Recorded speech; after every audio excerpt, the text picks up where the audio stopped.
What is going on, everybody? Welcome to the Don't Unfriend Me show. Phone lines will be open tonight, Friday, and Olivia is not going to be on tonight, and the reason why is because Ash just got out of surgery. She had to go through her spay, and she is we expected her home a little bit earlier than just now. I just saw her for a few minutes, and she was wagging tail, and she went right to bed. So she's drugged out and tired and all to be expected. But I'm going to make sure we have an adult in the room in case she gets nauseous or needs to go to potty or whatever. So just FYI, it's going to be me and you.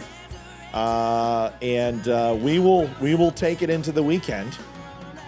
Manufacturing misnomers, something about Tim Cook, and some CNN comments in regards to why manufacturing in the U.S. is bad. Dave Smith on Rogan. I know I only took one side last night. I forgot to tell you about Dave Smith, so I'm going to catch up with that.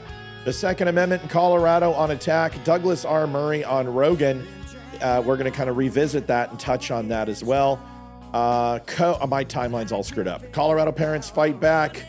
Air travel not safe. Bernie and the narrative. Flag burners are sensitive. Don't worry about the timeline. I had to hurry, folks. We didn't have a lot of time.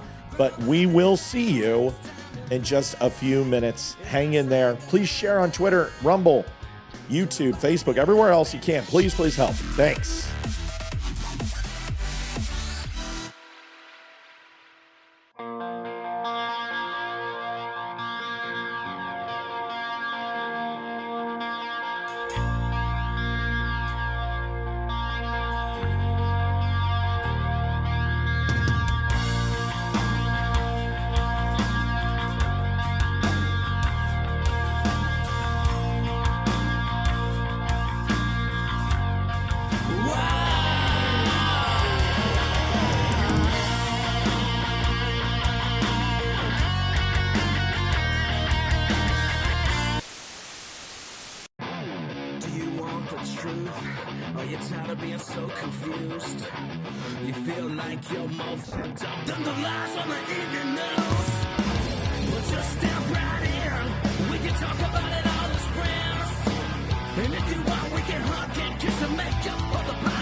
It's Red Friday, RED Friday, which stands for Remember Everyone Deployed.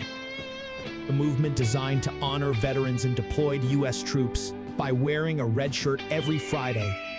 As simple as that may be, Red Friday is a great way to back those who serve our country. Go to dumbshow.com and search for Red Friday to get your red on. That I hear most often, that I always try to help people connect the dots, is what is past is prologue. And although Shakespeare, not my favorite, it's an interesting thing when you look at 1980 and the crack epidemic and what the United States government was involved in with the Contras. No kidding. So I don't understand why people are so shocked and they call Roseanne a conspiracy theorist. Because there's evidence in the past of the government getting involved in this, and there's plenty of books on this, and you can read this. Hey, here's what I think. I love your show, by the way, Matt Spear, and Thank you, ma'am. Just discovered you about a week ago, ma'am. oh my God, this guy's a genius. The facts he can spew. God, I love you. You can spew fact, and that's the sign of a genius. Thank you, ma'am. So I appreciate you asking me that. So And you just made I my do life. remember back when they were bringing the crack cocaine into the black neighborhoods, and that proved that the CIA was doing it Yes, because ma'am. they were grooming that population. Adjusting transmitter output. This is the Don't Unfriend Me Show with your hosts, Matt, Leroy, Amy, and Olivia. Geopolitics, military analysis, and election coverage. Coming to you live on all major social media channels at The Dumb Show. Honest, direct, unfiltered. We can agree, we can disagree. Just don't unfriend me. Welcome to the Don't Unfriend Me Show, everybody. Matthew Spear from the Don't Unfriend Me Show. It's good to have everybody here. Ash is resting comfortably. Thank you for asking. We appreciate it. Have a good show tonight. I mean, does anyone ever say we have a bad show tonight? We have a horrible show for you tonight, folks. It's going to just absolutely suck. I don't think I've ever heard anyone say that. How's everybody doing, man? I hope everyone's good. We have phone lines are open, and I think they're going to be working this evening. Making sure Microsoft Teams is open. It is. So if you call in, you should be able to get in touch with the Don't Unfriend Me Show, 804-212-2208. And I think one of my good friends, Mel, said that we should put, when the phone lines are open, make it green. And then when they're not, make it red. So we're going to do that. And we're going to hit save. And then we're going to recreate it. And create a second one. And then make that one red. And this will just take a second. And red. And there it is. And hit save. Red. Beautiful. And we'll call this red phone. And there we go. How's everybody doing, man? What's going on? We're excited to announce a couple things, and we can do that right now. So you got a new Red Friday shirt, Bubba. Good. Dude, rock that thing. Yeah, Teams drives me nuts too. I think it sucks, but it is what it is. I'm rocking a hat from a friend, one of my Canadian friends, the red one. But I don't think I have any red shirts clean, so I had to go find some. So here's some news real quick before we get started tonight, and we'll be together a little bit later. Now, here's the thing. Gabriel Landeskog, I did a story on him a while ago, and I told you all about it. Oh, we just hit 237,800. Okay. Did a story on Gabe Landeskog about his knee. He's actually playing his first AHL game in 3 years, and he's down with the Colorado Eagles. And like all the Avs took off. Like literally, like 8 people are out of the lineup, just literally not even going on the road trip. The Avs don't even care. They can't climb higher in the playoffs, lower, so they're just like, screw it. We got our spot. Let's rock and roll. But he's playing tonight, so I'm going to want to watch that game. But we'll be on for a little bit of time together, and I'm looking forward to it. Please make sure we're sharing this and liking it. As far as the Rumble chat last night, I've got it over here. I can see it. I'm not going to run it. It was too much of a headache bouncing between those two. So I'm watching, and we will make sure that I address anything that comes into Rumble. Olivia is doing donations tonight. Donations are going to be popping up here in just a second. I think she got that taken care of. Let's reload that. And the goal is computer. Reload widget. There it is. The goal tonight is $300, like it is every night. And we have pretty much hit it every night for a year, except for one, which happened last week. So there we go. So I've got confirmation. I want to make sure everyone puts this on their calendar. So big news in essentially 34 days. And this is going to fall on May 16th, Friday, from the hours of 6 p.m. Eastern to 11 o'clock at night. We're going to be on for 5 hours. And it's going to be our $10,000 push. And we're looking for a series of donations that get us to $10,000. Now, I've got some really good news. So our headliner, our A-lister, who's going to be there, who everyone is going to want to listen to, will be on for at least an hour. And I have a feeling he's probably going to extend. I think he thinks he has to be on for 5 hours, and I think he already agreed. But I'm going to let him off the hook. But we are going to talk to him because his story and his life is incredible. And it single-handedly, in my opinion, will be the biggest interview we've ever done. Easily, like by 100 miles. And it doesn't mean that the people we've interviewed, Brandon Michon and Ryan Weaver and Eli Crane and others, aren't amazing. It just means that we have raised the bar, so to speak, and to get somebody like this is exceptional. Second, Damani Felder has changed his night. He's not going to be here the 9th. He's going to be here the 16th, and he's going to ride with us. So we've got Damani and mystery guest booked. We're working on trying maybe Roseanne or Laura Logan to stop by and say hello. Ryan Weaver won't be able to make it, but he'll be here in July. And then I've got feelers out for several other people. So we're working the problem here. We'll have some advertisements and put some bulletins up so nobody will miss this. But I wanted to give you an update because it's super cool. So that will be a 5-hour show, and we have some prizes to give away and stuff. And basically, it's pretty simple. If you donate like $100, you'll be put into like this big prize for a custom "Don't Tread on Me" flag that's signed by Frank Ozgeist. And then if you give $50, you'll be put into like the "Don't Unfriend Me" jacket. And if you put in like $20 or $10, you'll be put into some T-shirts and hats and stuff like that. So we're trying to make sure everyone has a little bit of everything and a chance to win something, So there it is. And I wanted to put that out there for you. And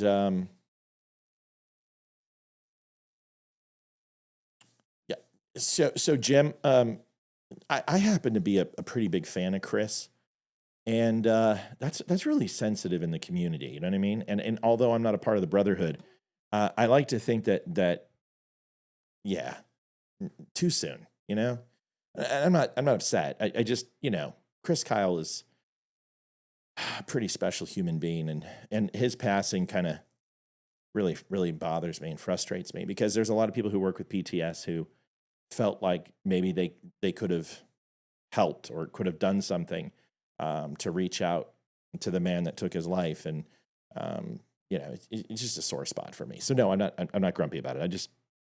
Too soon for me. Anyway, I don't know if I'll ever be cool with that. That whole thing is horrible, and it sucks. What a waste of life. And to go through all that shit overseas and come home and get racked, here, it sucks. Anyway, sorry, dude. It's just, it's me. It's me. Let's get to it. Somebody put a link up, and Alex, just to let you know, we're totally fine with links if they're sponsored through the show. But if not, we don't like to send people places because bad things can happen and they can go to viruses and such. And we don't want to be responsible for that. So that's why Amy is saying no links in chat. No, Jim, don't be sorry. I'm being sensitive. It's not you. You're fine. It's just, it's a loss of life that's just tragic. It has nothing to do with you. You did anything wrong. It's actually kind of it's not a bad joke. I was actually going to say, the other night, something about like, it was going to be John Wayne or something, and we're going to get some smelling salts and a space heater, And so, yeah, it's a scar, you know what I mean? That needs to heal. That's all. Okay. Yeah. And Alex is a good guy, Amy. So don't worry about Alex. He's been a fan of the show. So he's good. Just remember links. We're really cautious of them because it can send people to places we don't want them to go, like Dr. Zimbabwamba's penile cream and stuff like that. All right, let's get to it. That's enough. 7:17. We got to hit the show. I don't know if you guys have had a chance, but we talked about this last night, and I forgot to kind of follow up with it. And it was in regards to the Joe Rogan Experience video.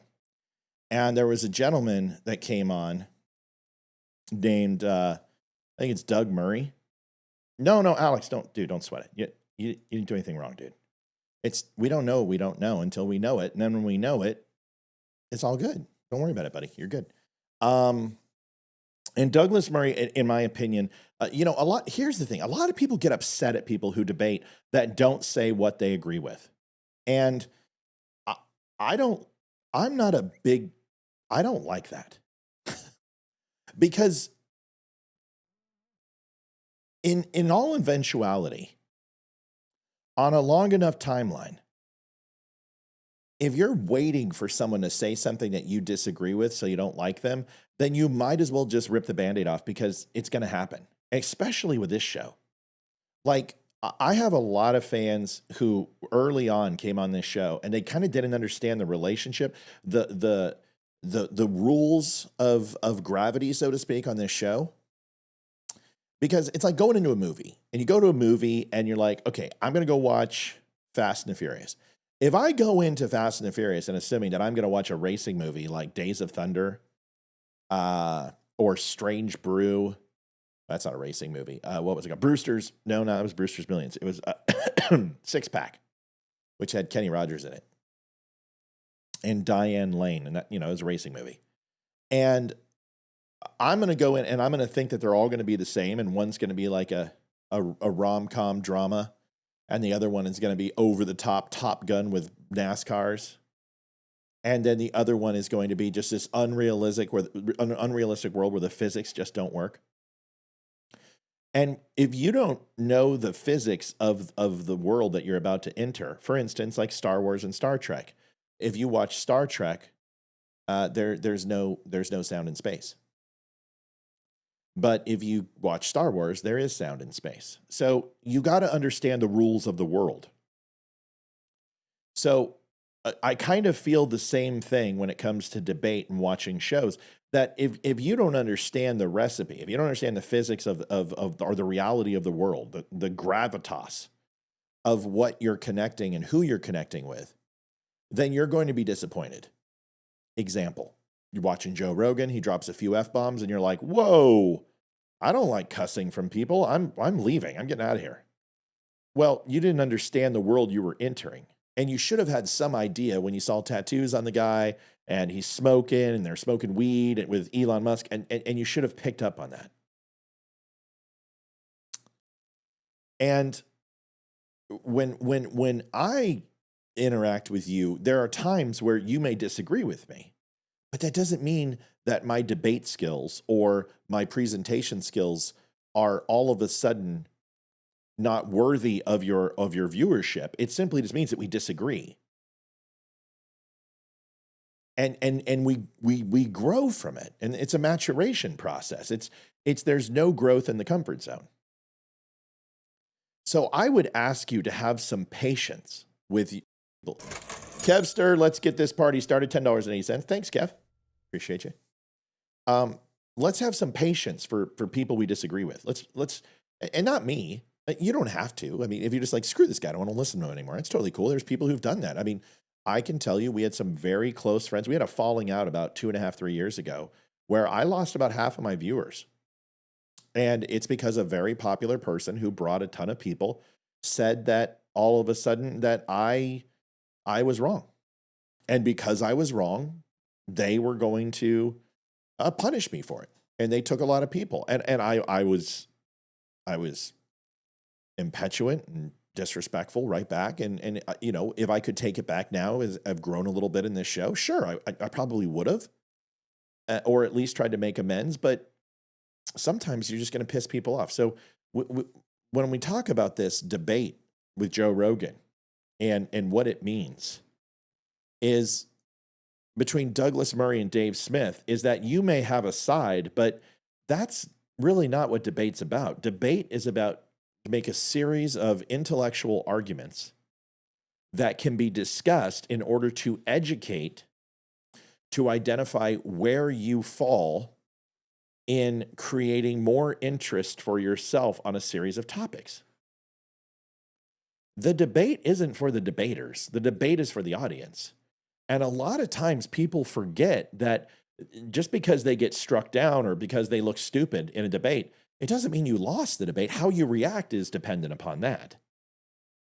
So it's okay to kind of like take a hit And I will use this guy as a reference because he's pretty damn good at it. Is Nick Fuentes? People will hit Nick, and sometimes he's a real petulant turd, but most of the time he's just like, no, wait a second, let me go ahead and reevaluate where I went wrong in explaining to you this, because you're way off topic, or you're way off point. And I will tell you that what I saw last night of who won the debate, well, it depends. And it always comes down to people who are rooting for Dave Smith because they believe that making an expert or rule of authority as an argument debate, which is saying, well, the experts say this, therefore you can't possibly think anything different, makes Dave right. And the people who are listening to Douglas R. Murray believe that experts are the only ones who should be teaching on subjects, and therefore you think he's right. And that's not what happened. It's not what happened at all. In fact, those are not the points of the debate. The qualifications of those two individuals to speak on a subject was established the moment that they sat in that chair on Joe Rogan. Does that make sense? I can't just jump on Joe Rogan and be like, JRE, man, hook me up, hook a brother up. I didn't just snap my fingers and have Roseanne say something nice, or have our guest who's coming on, or any of the guests that we've had recently, or Judge say something nice, or Hodge twins. I didn't just tell him to do that. So when we're talking about this conversation, which it's really important, because this is what I told you. This is the Adam Mike DMT. Just subscribe. Thank you so much. Sorry about it. I couldn't see it. Really appreciate you doing that. It's $1.99 Facebook group. Thank you so much. It helps. So the reason I'm taking so long on this is because I don't feel I did it justice last night. I feel like a lot of people felt that I was going on Douglas R. Murray's side. And first of all, I explained to you I didn't watch the full interview. Second,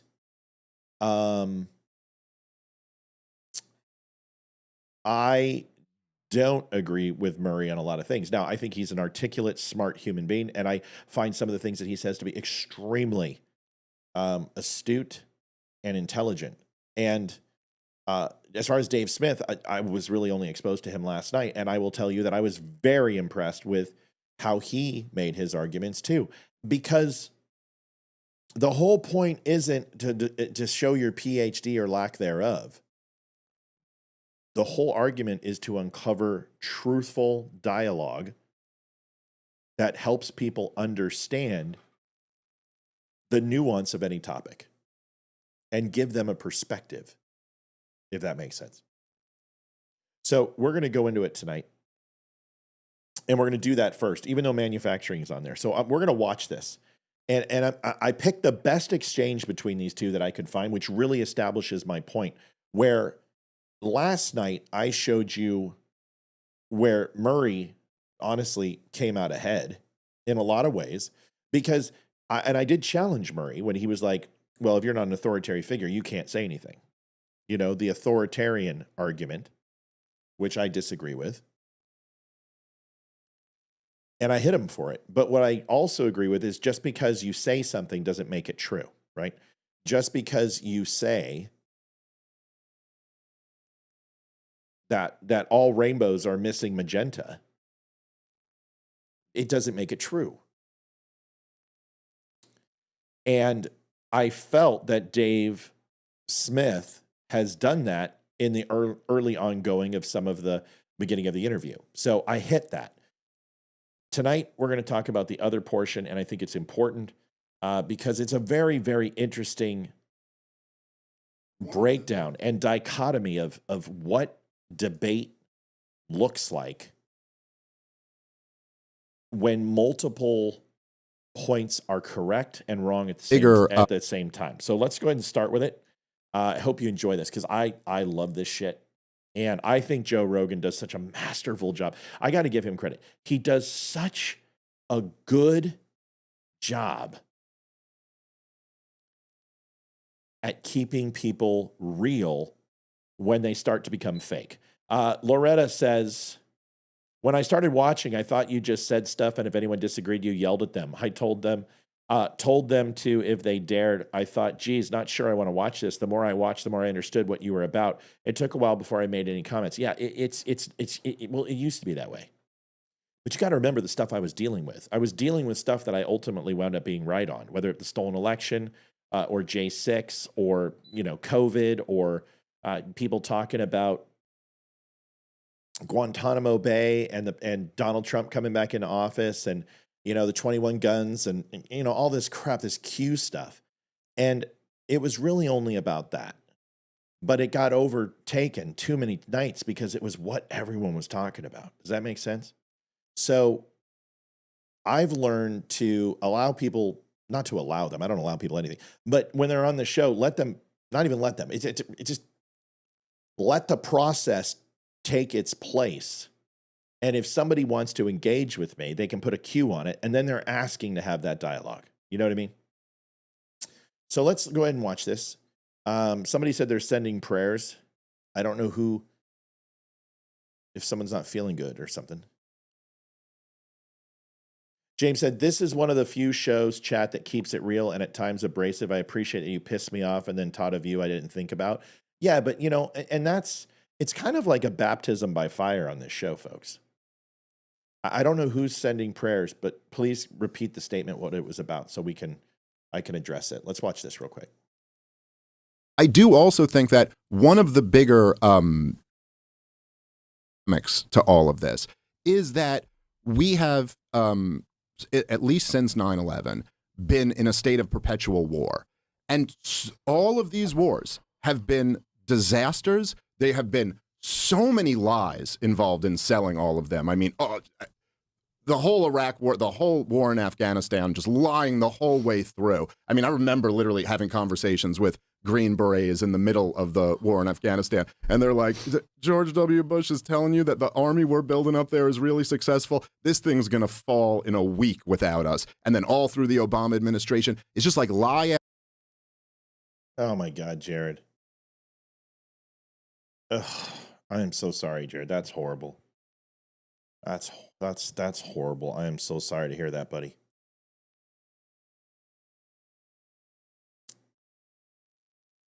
Joanne says, can the president stop funds that have already been allocated, such as what he is doing in Maine with the DOE? Yes. Democrats will disagree. Let's watch the rest of this, and I am so sorry to hear about your friend, man. After lie with disastrous wars. And so this does create a fertile ground for people to say, I wonder if they were lying about all these wars. Sure. Again, I'm not really trying to argue with you about World War II. I'd rather argue about these wars today. I think the interesting question is whether you're busy watering it.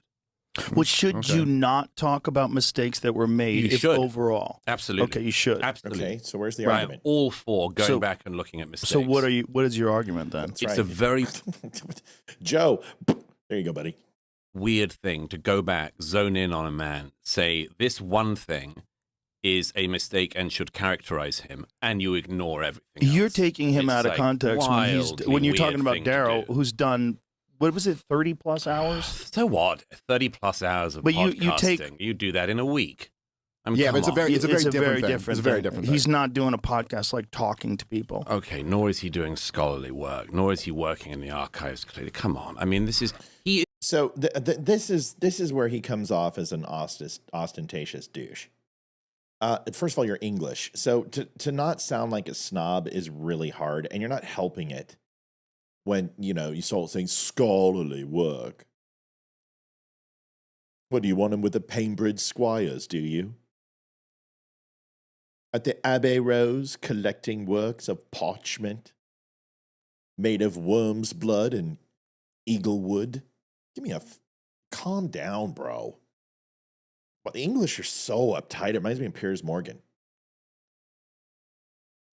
And later in this, he does the quintessential liberal thing, which is, we haven't declared war since 24 years. You're wrong. So you've just invalidated your entire argument because what you said was you have to be scholarly, right? Scholarly. You have to be an expert, a professor, a purveyor of knowledge, a master of your topic. Well, you don't even know that we haven't declared war since World War II. You know what I mean? We haven't done shit. We haven't declared war. We've been running proxies and conflicts. It's still war. And if you don't know that that's war, that's because you've never picked up a rifle and stood at post. So it's really easy to be ostentatious and to be a snob and talk about war as a trivial thing because they're simply conflicts. But that's not the way this works. You know, last night I was very positive on Murray with the one point that I made on the clip, but it doesn't mean that I agree with. I think this was a horrible representation for his argument. And I thought he had a wonderful chance to really focus in on the right, specifically the alt-right, that are reinventing history with no burden of proof. Does that make sense? That it's like the Daughters of the Confederacy that wanted to turn slavery into an argument about free labor and paid labor. Well, that's cute, but that's not what happened. What you're trying to say is slave labor versus freedom. And that is a very different thing. So and they built statues of this and of Robert E. Lee and put up, towering monuments to the South and changed textbooks in the South to go ahead and make this argument that slavery wasn't even real and that the South treated slaves just humanely and so kindly. And it's bullshit. And it formed out of the Ku Klux Klan and the failing Southern rebel army and the Confederacy. Well, this is similar with this, with hating Jews and blaming them for everything under the sun. And there are certainly lines of sinew that you can tie together and make Kevin Bacon the supreme leader of Earth as an alien leader who came down from Kutaku and landed on from the Eye of Ra mothership onto the Pyramid of Giza and raped 100 Egyptian slaves, inseminating them with different DNA to create all 16 major groups of people in pigmentation on this planet. And he's interjected himself in every single movie that you can tie 6 movies to him, no matter what movie it is, made at any time, any place, small budget, big budget, it does not matter. 6 degrees of separation to Kevin Bacon. You can say all that. And you can proclaim it as loud as you want, like liberals do, but it doesn't make it true.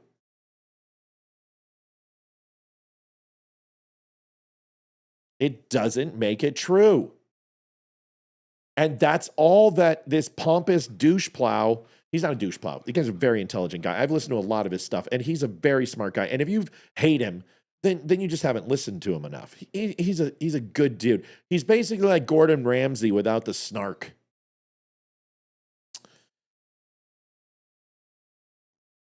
But that should be the argument.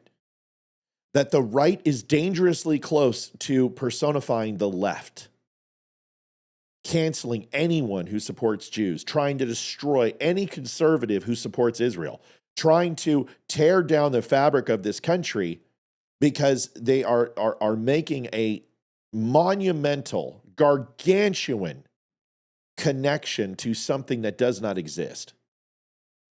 And if you're going to rate Israel on the countries that are evil because of their intelligence apparatus, because of their influence over U.S. politics, of their Machiavellian schemes to continue to spy on their allies as much as they spy on their enemies, then you're going to have to make the case that pretty much every country in the world is just as bad. because they all do it. Jan, I'm glad you won $200 on a $5 scratch off today. That's awesome. Let's listen to the rest. He's not the historian of our era. He's not claiming to be. This is the thing, Joe. This is like punching jelly. No, but you don't consume. It's called jam, asshole. But you don't consume. Nobody eats that without seeds. It's basically goo. Jelly. Jelly's for non-committed assholes. What? How can you have strawberry jam without seeds? How? This is the best part, getting the chunks of strawberries in that thing. Oh, give me a break. How can you go ahead and put that marmalade shit on your tea and crumpets? You uncivilized twat. And your watch is too small, bro. You know what? Maybe I don't like you. Maybe that's what it is. Your watch. Are you wearing your wife's watch? Whatever. Doing his work. What I'm saying, because I don't need to consume endless versions of a revisionist history. I understand. I know where this comes from. It's not revisionist history. If you listen to his work, it's not revisionist history. He's basing it on historical work. Yeah, I know. Okay, so this is my point about jelly. It's a shape-shifting thing. Comedian or historian? He's not a comedian. This is where you lose me. This is like the argument from the left when they go, do you have a college degree? What's it in? Economics? No, I don't have a degree in economics. No. But I'm not sitting up here espousing in a professional manner that you can hire my service to go ahead and analyze your S&P 500, your P&L, your fiscal year margins versus your net depreciation of overall goods versus your shrink versus your swell, your supply line, your payroll leakage, and overall customer opinion of your services that ultimately is impacting your employees' morale. Nope, I can't do that because I don't have a degree. But what I do have is almost 30 years of experience as an executive leader in retail, and I guarantee you that I was shit hot at it. And I can apply that knowledge to several different things on the small scale, and simply it's a multiplicative type experiment to say that if I can control 1 million, I can control 500 million, I can control 1 billion, I can control 10 billion, I can scale it into a point where my knowledge no longer is relevant to the size and scope of what I'm talking about. Because I've run $2.1 billion P&Ls, but I do not believe that I have the capability to run a $25 billion P&L. I know that's right about where my knowledge stops. But it doesn't mean that I can't provide insight, because once again, it's multiplicative. It's exponentially more challenging, but it exponentially is just the same work you're doing at a larger level. And this is the problem with people, is that he doesn't seem to understand that there isn't a sum all of 0 to complexity of fulfilled here. Just because you don't have a master's degree doesn't mean that you don't have a BA. Or just because you don't have a BA doesn't mean you haven't done experiential learning in the workforce while you were with Mom and Puffy in the library in Cambridge, absorbing Thoreau and Tennyson. Just because you didn't do those things, or you did those things, does not restrict you from having an opinion that's educated. Because that's the issue. It's not the education process. It's the experiential learning versus practical study, which gives you insight and deductive reasoning. Let me ask you this. What's more important? A person who's read $1,000 read 1,000 books, $1,000. I know what I have in my mind. 1,000 books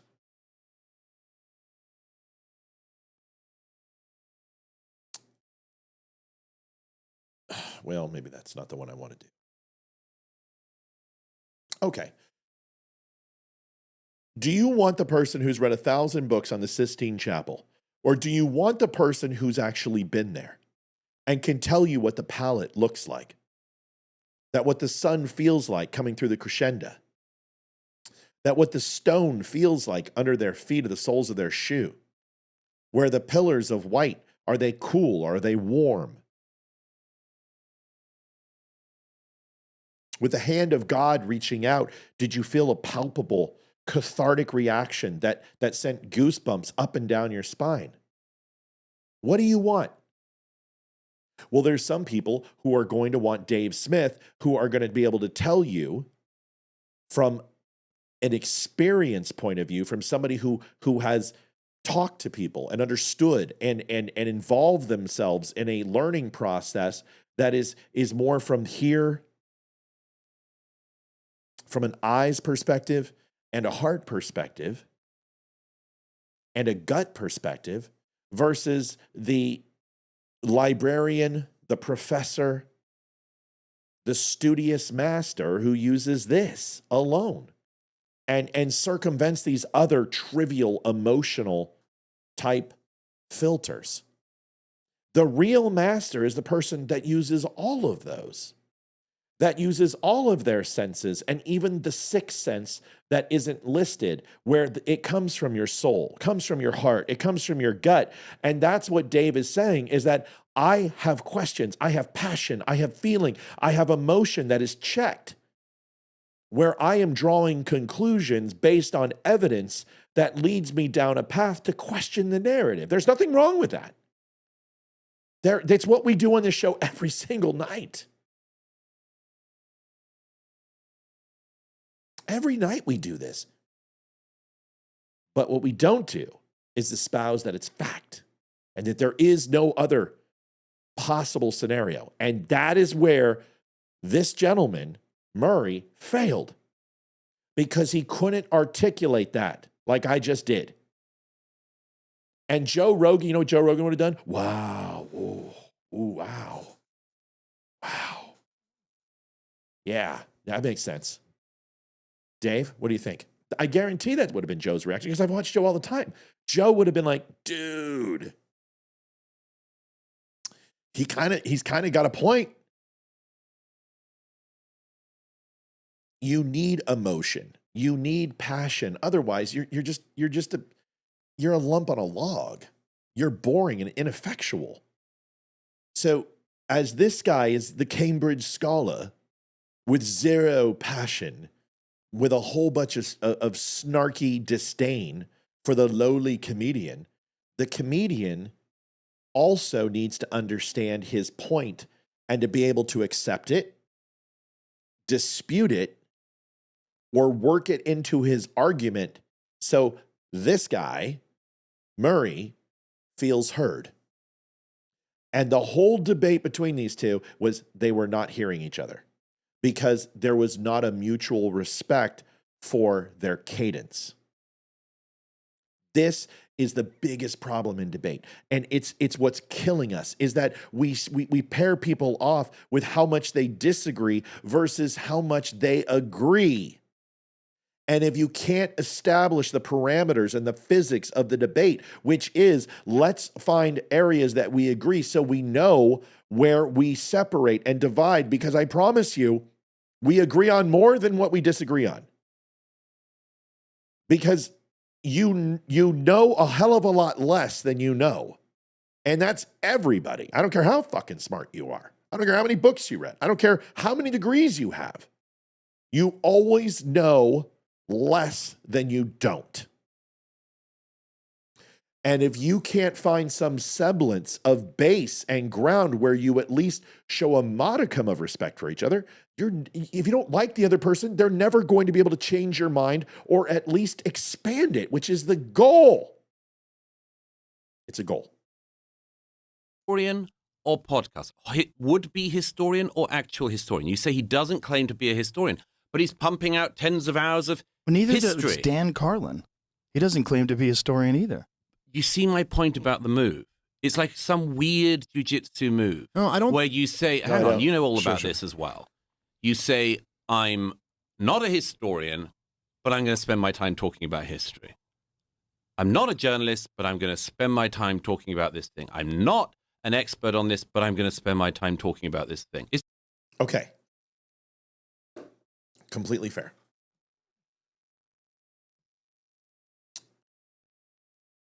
If I'm not mistaken, Douglas R. Murray,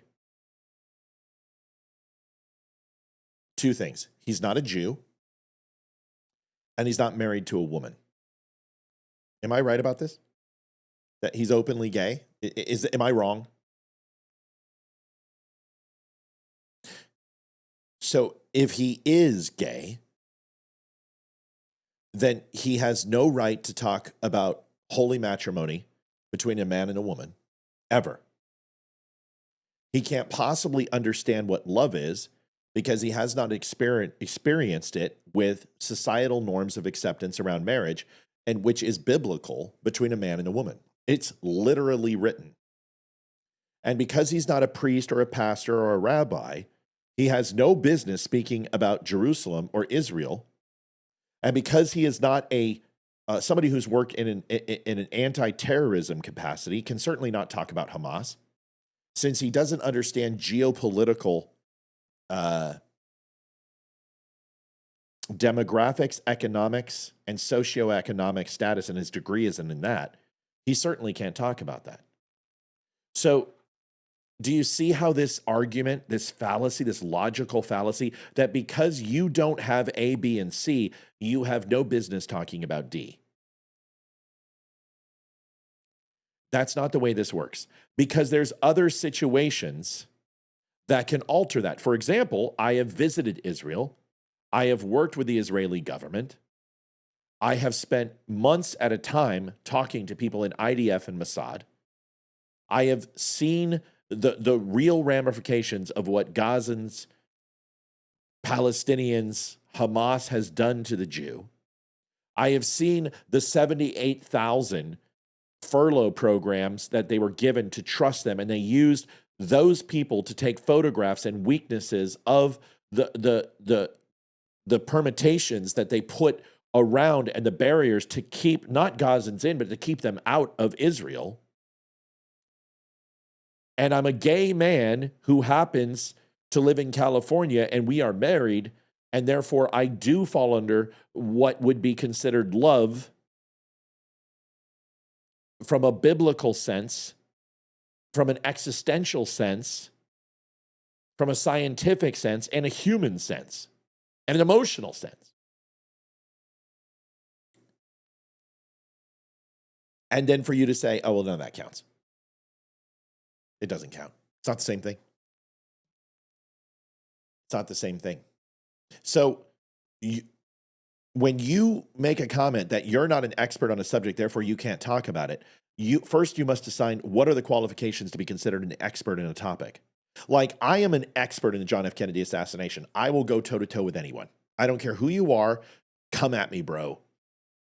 But I don't have some sort of accreditation or title. I'm not a professor. I don't teach at Harvard or Cambridge. But I am an expert in the topic. I'm an expert in a lot of topics. But for you to discredit that without even probing me, how about this? Ask a qualifying question. You know what? Let's establish your expertise. If I was Murray, that's what I'd do. Let's establish your expertise in this and ask a few questions. And then when he can't answer, well, then you have the ability to say, then perhaps maybe we need to change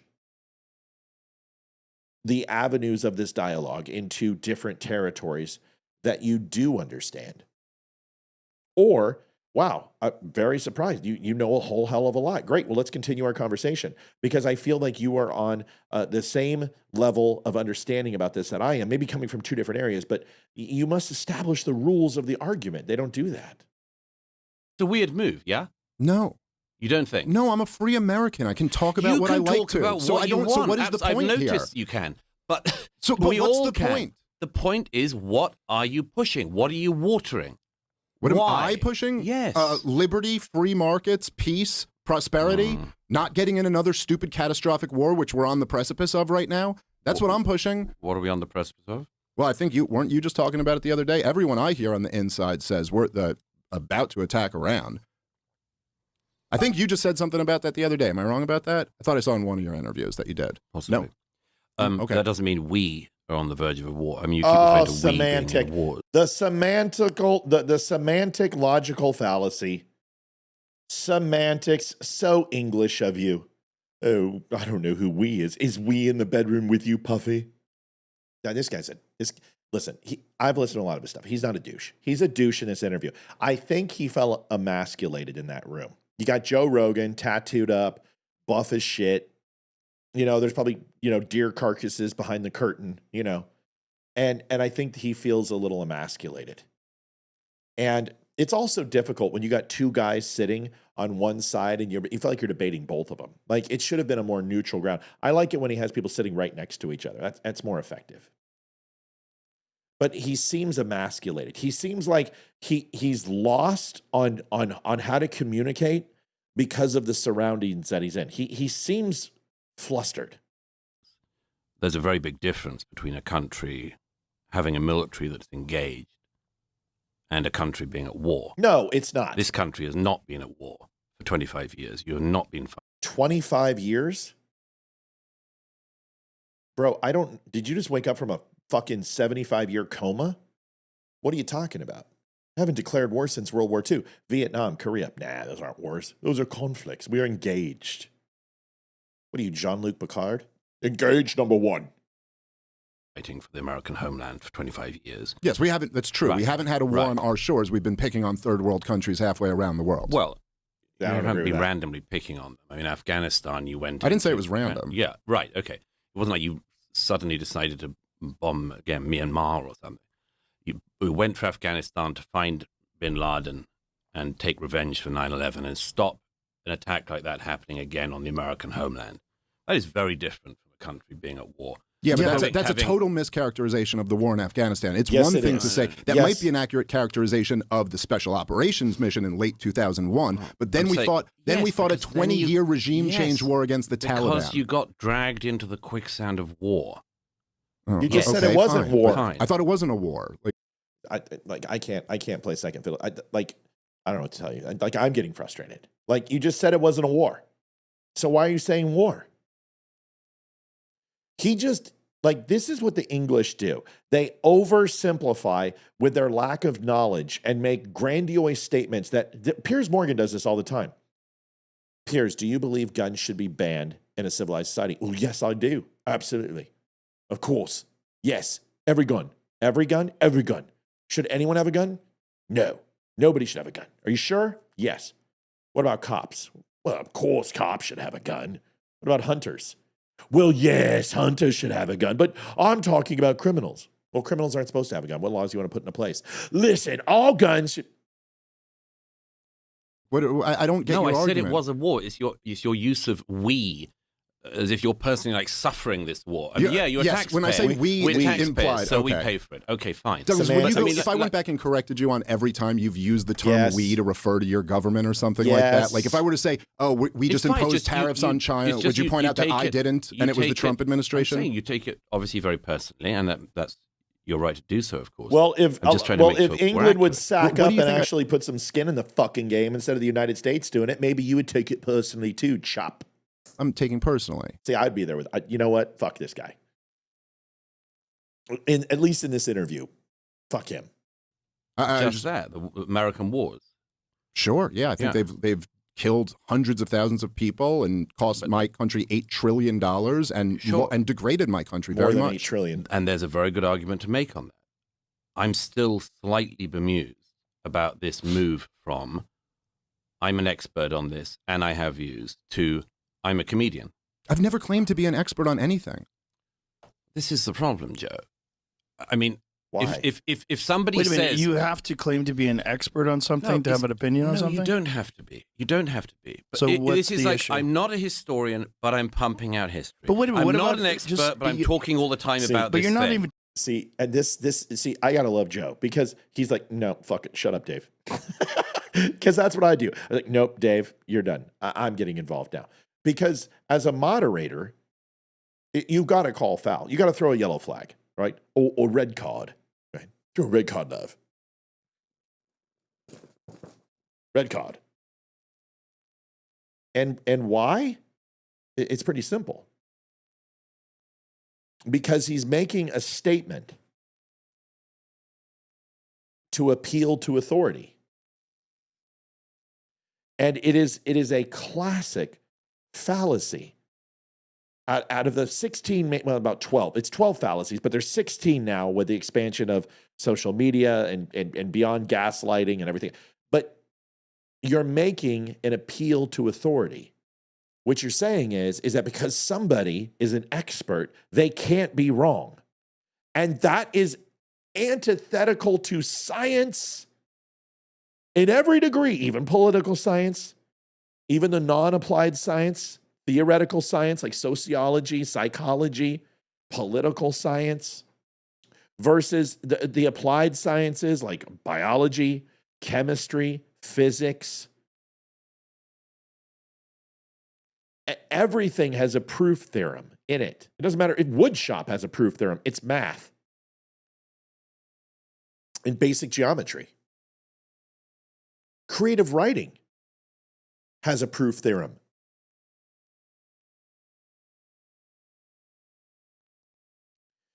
Every single discipline has a proof theorem.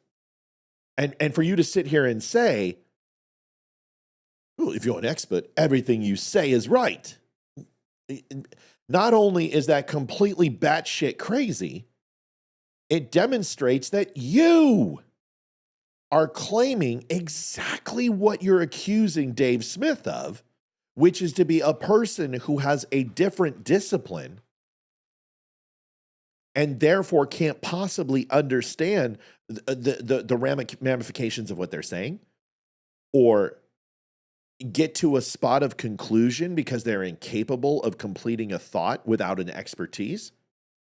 That's you. That's what you're doing.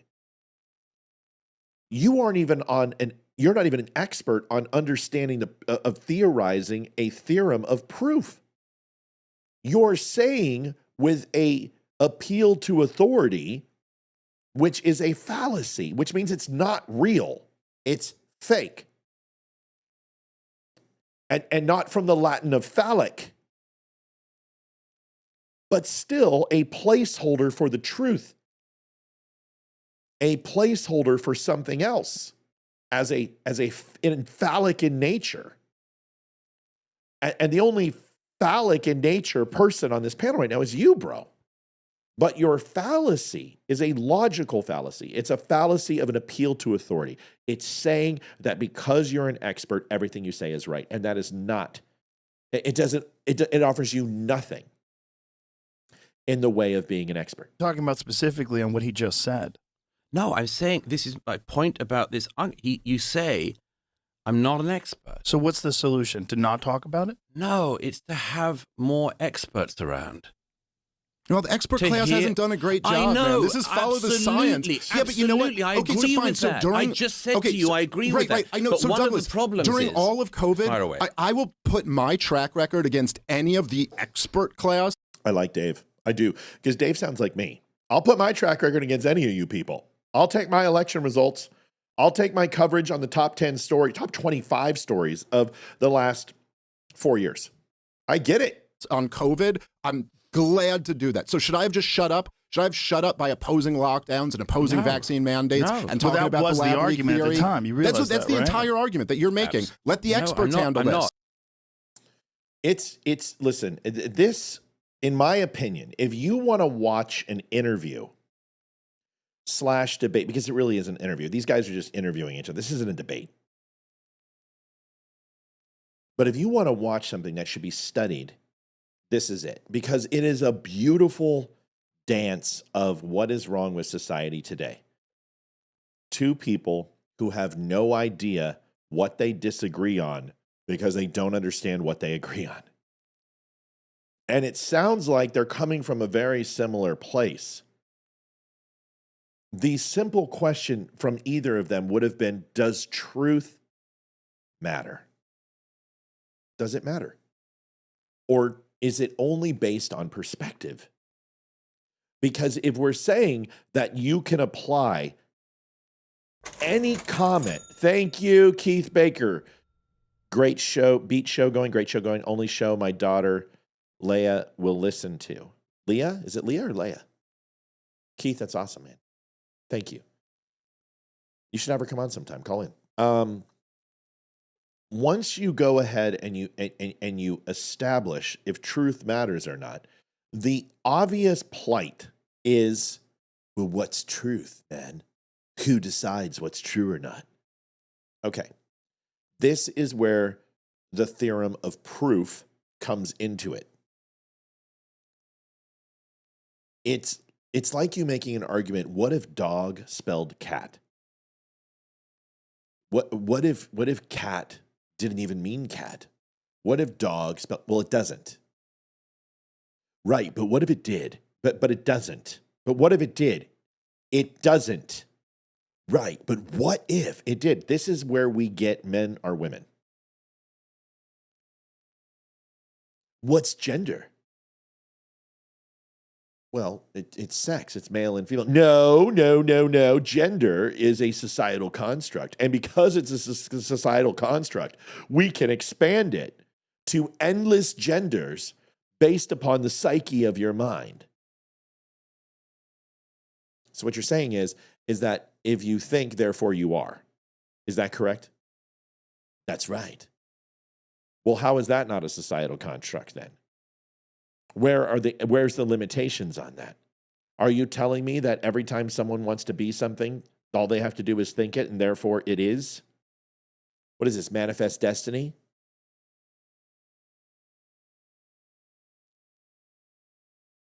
Because it's not reality. But what you get is that you allow people to go off on these crazy back-assward tangents, and they come up with shit like 6-year-olds get to decide their gender. What? 9 months abortion. It's not murder because it's a clump of cells. And then when you challenge them on it, they go, oh, well, God talks about the breath of life at birth. So therefore, so you're conveniently going to use God now, but you're not going to use the argument of ripping out a baby, tearing its arms off and using its placenta, the placenta and the cord and its blood to reappropriate in some Dr. Frankenstein laboratory what you consider to be life that others might consider to be an abomination? You're not going to use it for that argument, that all life is precious and thou shalt not kill, but you're going to use it to go ahead and murder babies? We have to do a better job of stopping people from saying stupid shit. And you can slice it any way you want, and you can put it and wrap it in wrapping paper and put a bow on it, make it all pretty. But that is what's necessary. And that is what Murray is trying to say. He's trying to say you've got to stop people from saying stupid shit when they say it. They can say it, but you have a responsibility to quash it. And that I agree with 100%. When you allow people to espouse things that are not factual, and you allow it, you then condone it and accept it. You support it. Don't you understand? If you see someone stealing, you don't say something. You're empowering and enabling them to do it. If somebody's beating the shit out of their girlfriend and you don't jump in, and you're 6'4" and you're 225 and you're my size, and you don't step in to help, you're enabling it. If you don't pick up a piece of trash at work, you're enabling it and telling your employees that it's okay. It's acceptable to leave trash on the floor. If you don't emulate what you expect, then your expectations need to be zero.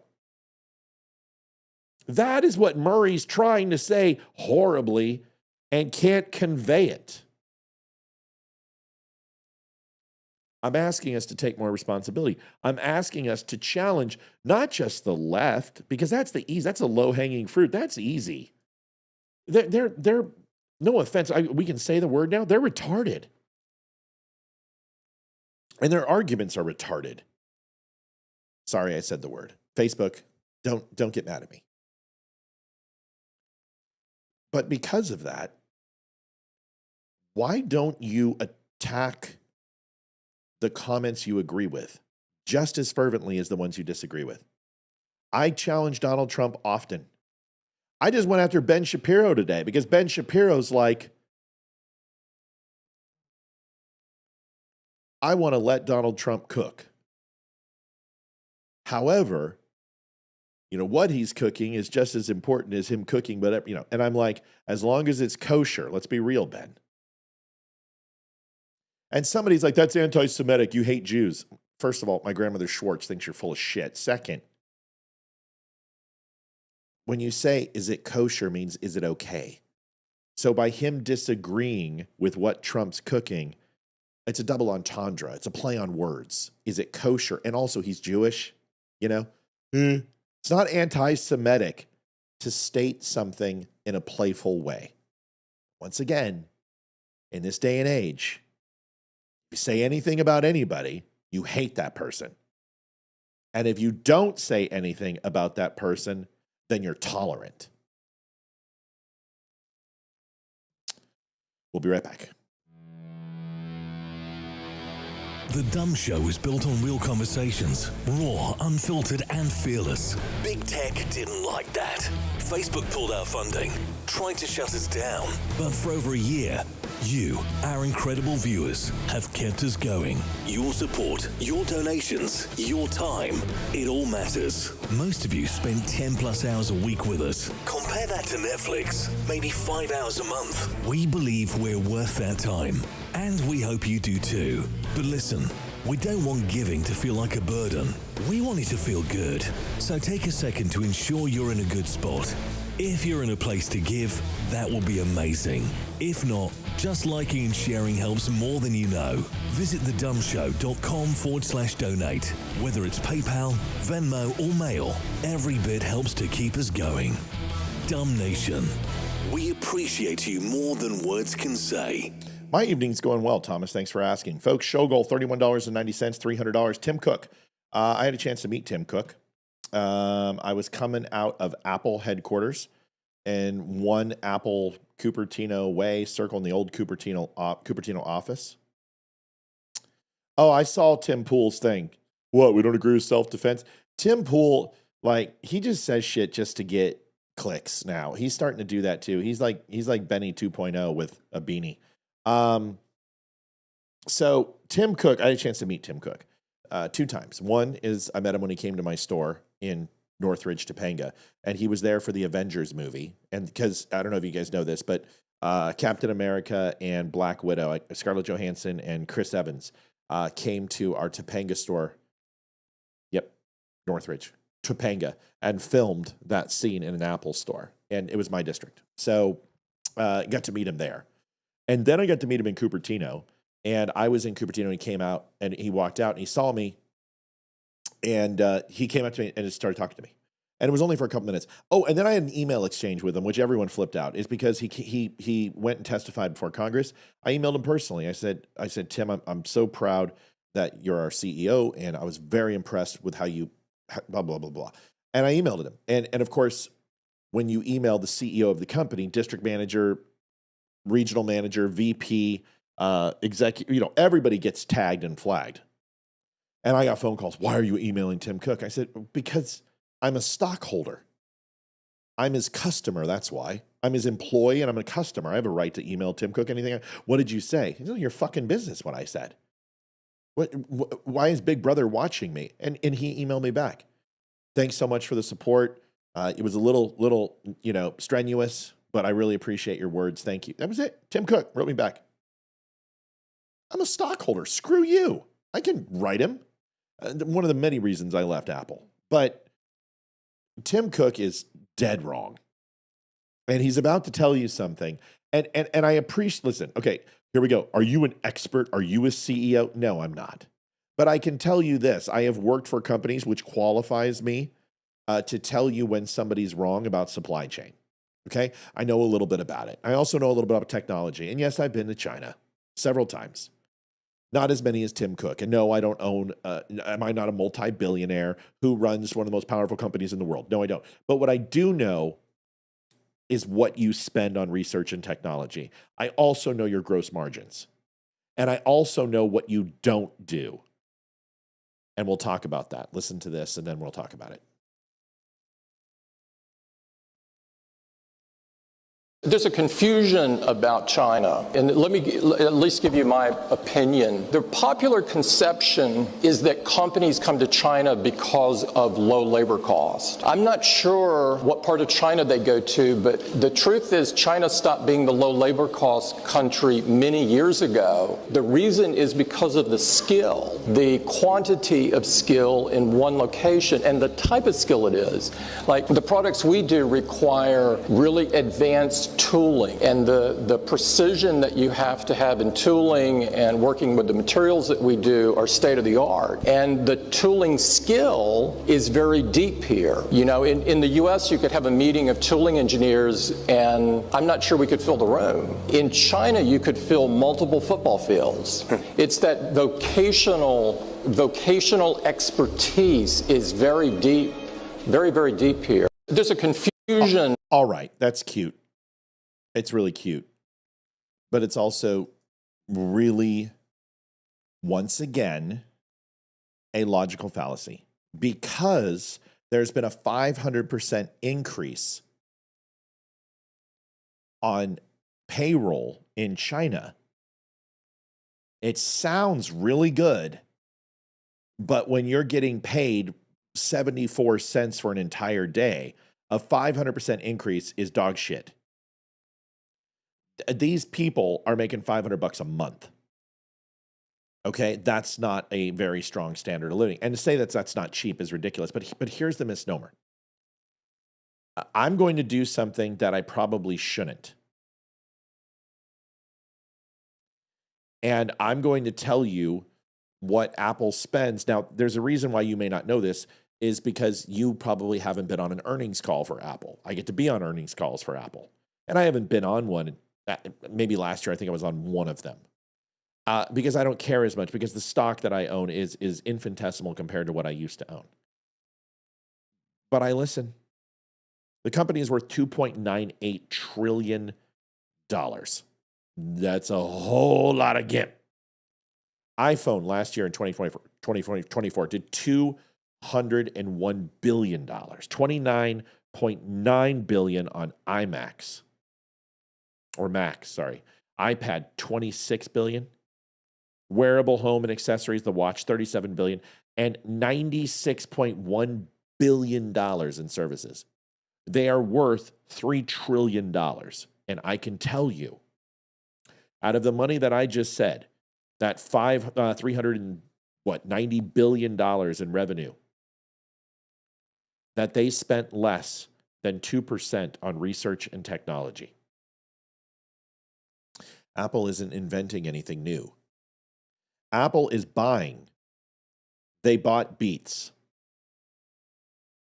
Their speaker system that they sell now, they purchased. The watch design.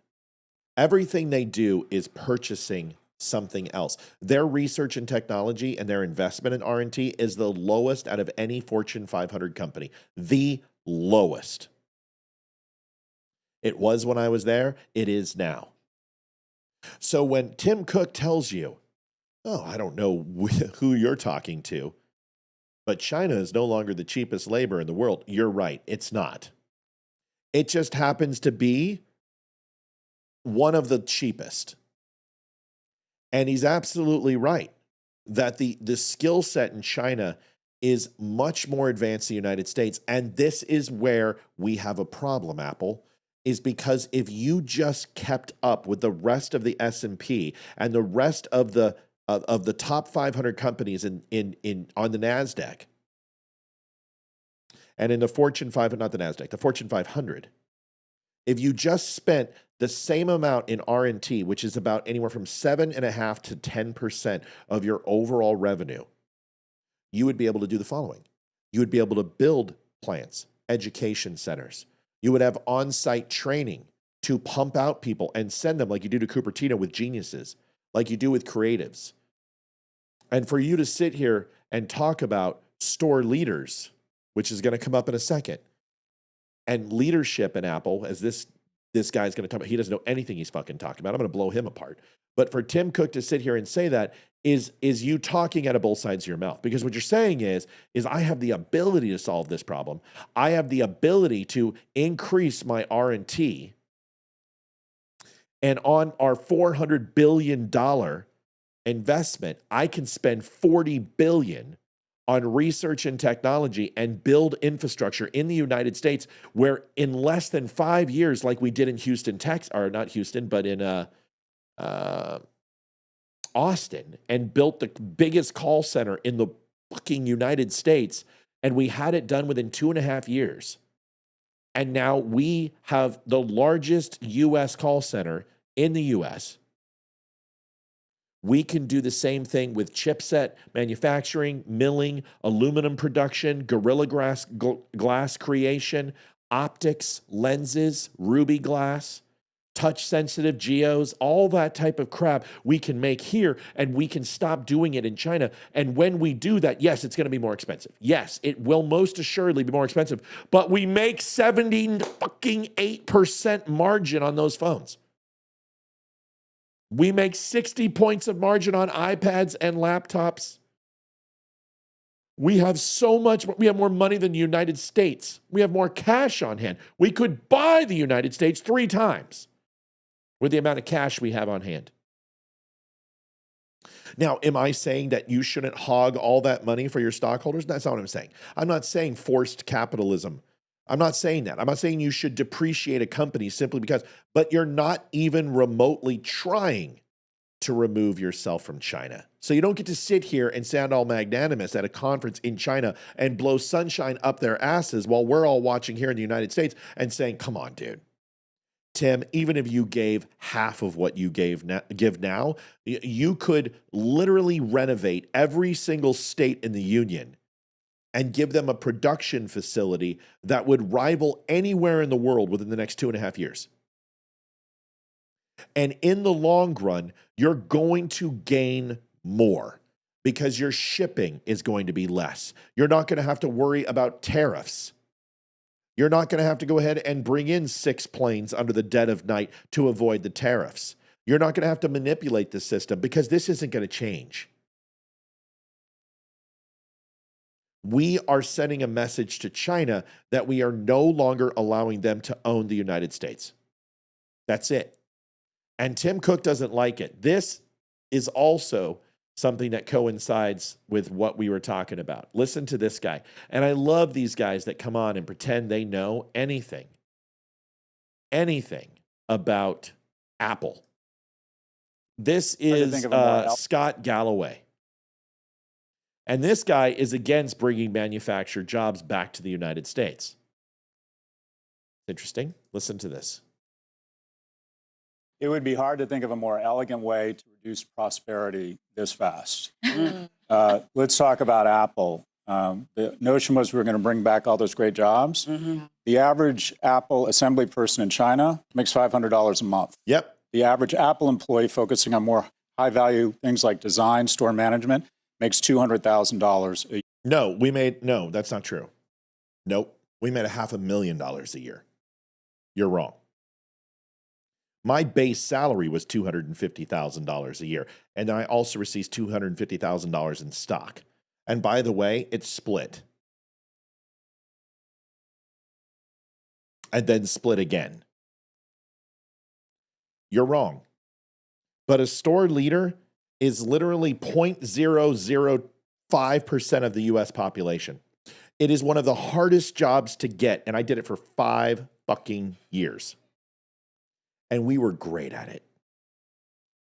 You have grossly undervalued how much store leaders make at Apple. Every store leader I knew, if you were there for 2 years, you were a multimillionaire. Every single store leader. And if you're not, you're lying. I made $500,000 a year at Apple. And the stocks, we were going up $20 a month. It split twice. Which, yes, it means you double your shares, depreciates the value. But when you are literally gaining $20 a month on your stock price, who gives a shit?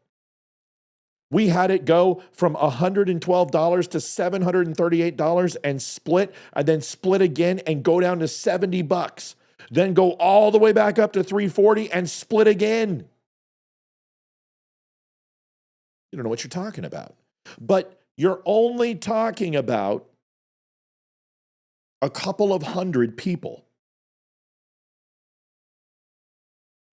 And when you say the store leaders, that is not even remotely close as somebody who works in a milling plant, or somebody who works in on science and technology, somebody who works on precision cutting.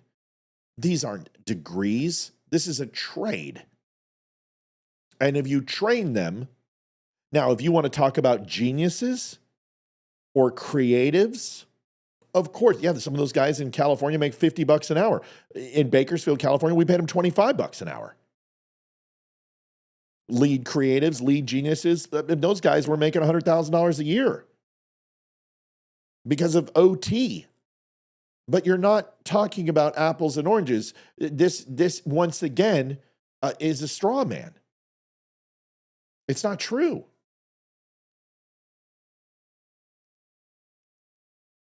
You're here. We want to wear Nikes. We don't want to make them.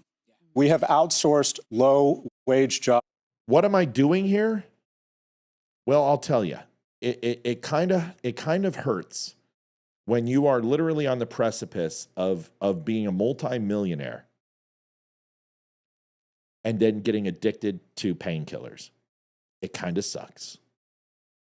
And having to take almost a year and a half off to recover and to get yourself mentally right.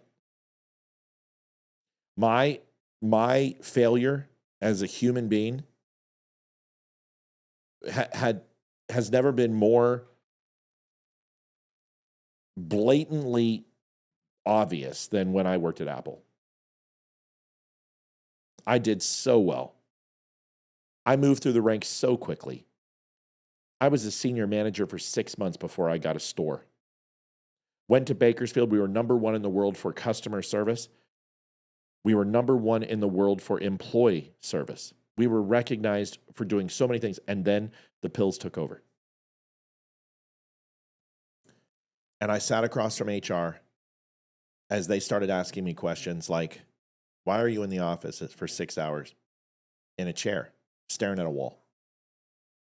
Why are you playing video games at work? Why are you sometimes not showing up? And I had to look across the table from these guys as I literally got so ashamed of myself that I started rummaging through my pockets to pop another pill. As 3 HR people who I know and love and respect, who they would come to our store and celebrate because everyone was so happy. And I failed my team. I failed myself. I failed my family. I failed my credo. I failed who I was as a human being. And as I'm looking at HR, talking to them, trying to answer these questions and saying, I don't remember any of this. As I was selected to do the launch release for the Apple Watch and go to Cupertino and go inside the most sacred areas of Cupertino and see the Apple Watch and see the 14-karat gold watch and run the demos on it and be a tester for it and then be a trainer and a leader of the launch and be selected to go. To a person who was offered a job in China to run one of the largest Apple stores in the world and to go to China to have anything I wanted, to a person who literally threw themselves on the sacrificial sword of despair and quit. That was me.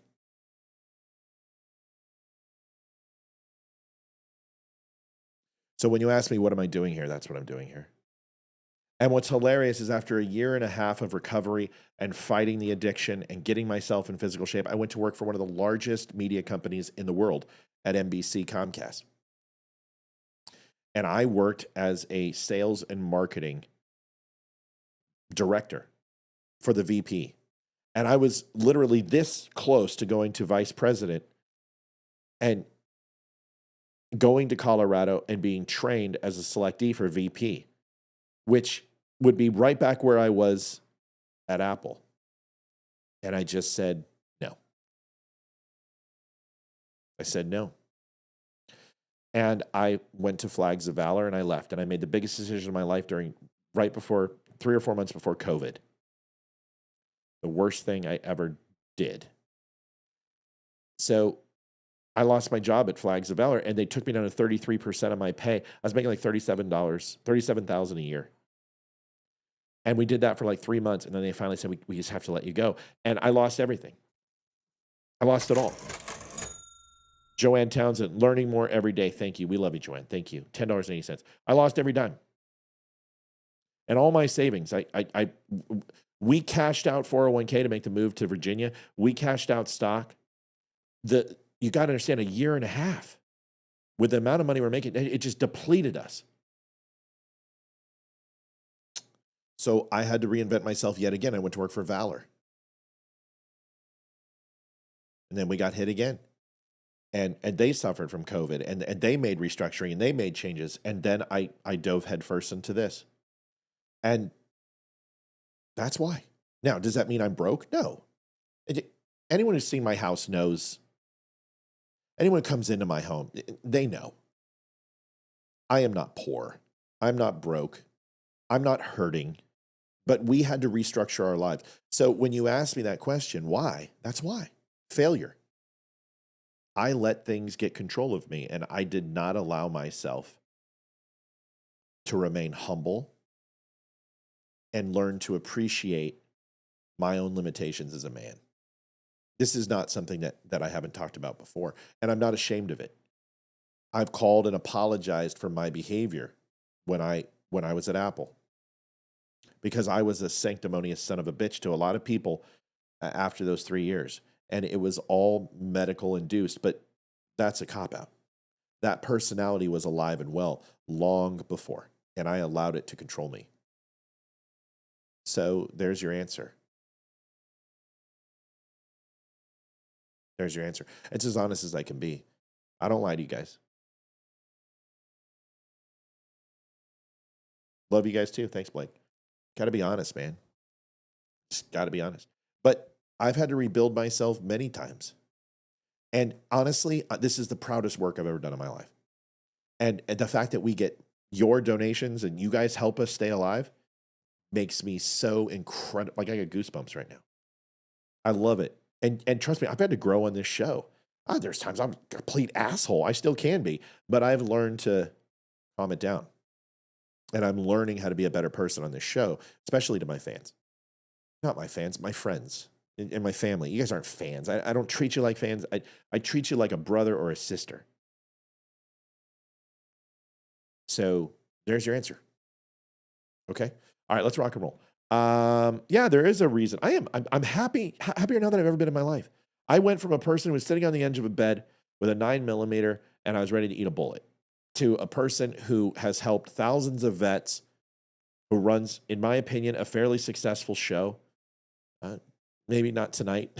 just kidding. But we do fine.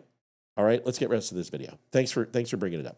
Jobs overseas, such that we can create more profits, more investments, and create higher wage jobs. If these tariffs hold, your iPhone's going to go from $1,000 to $2,300. No, it's not. To make an iPhone in the U.S., it would cost $3,500.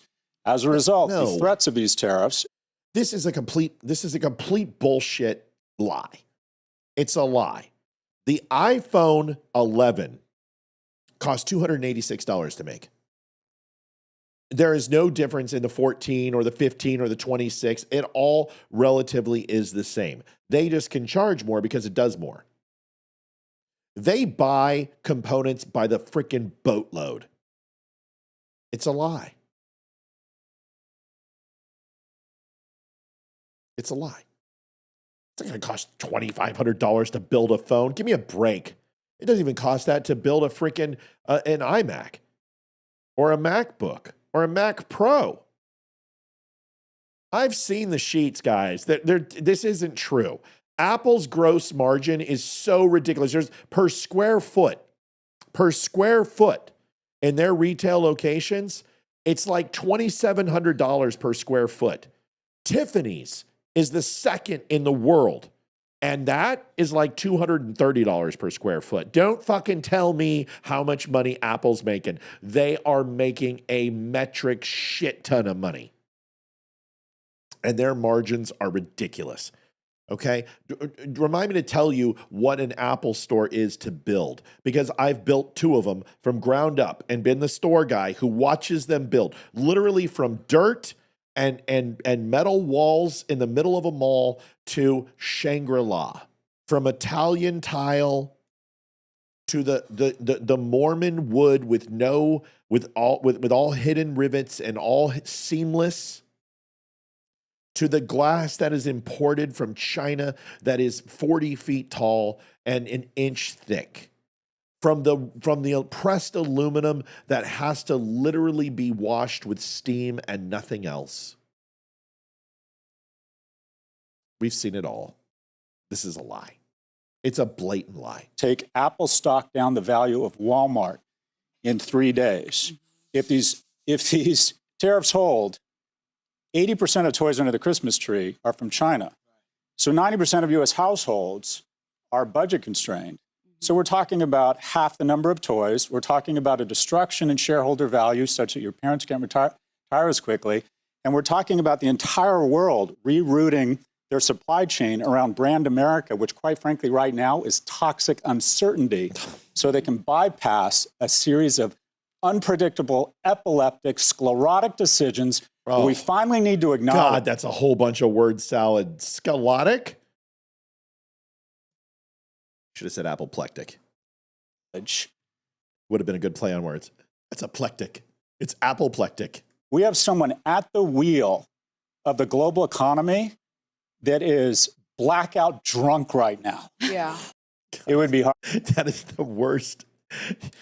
That is the worst level of projection I've ever seen. Dude, like this picture is perfect. Literally, you're just like, hey, gotta take a shit. Verbal diarrhea of epic proportion. First of all, we consume 40% of the goods in the world.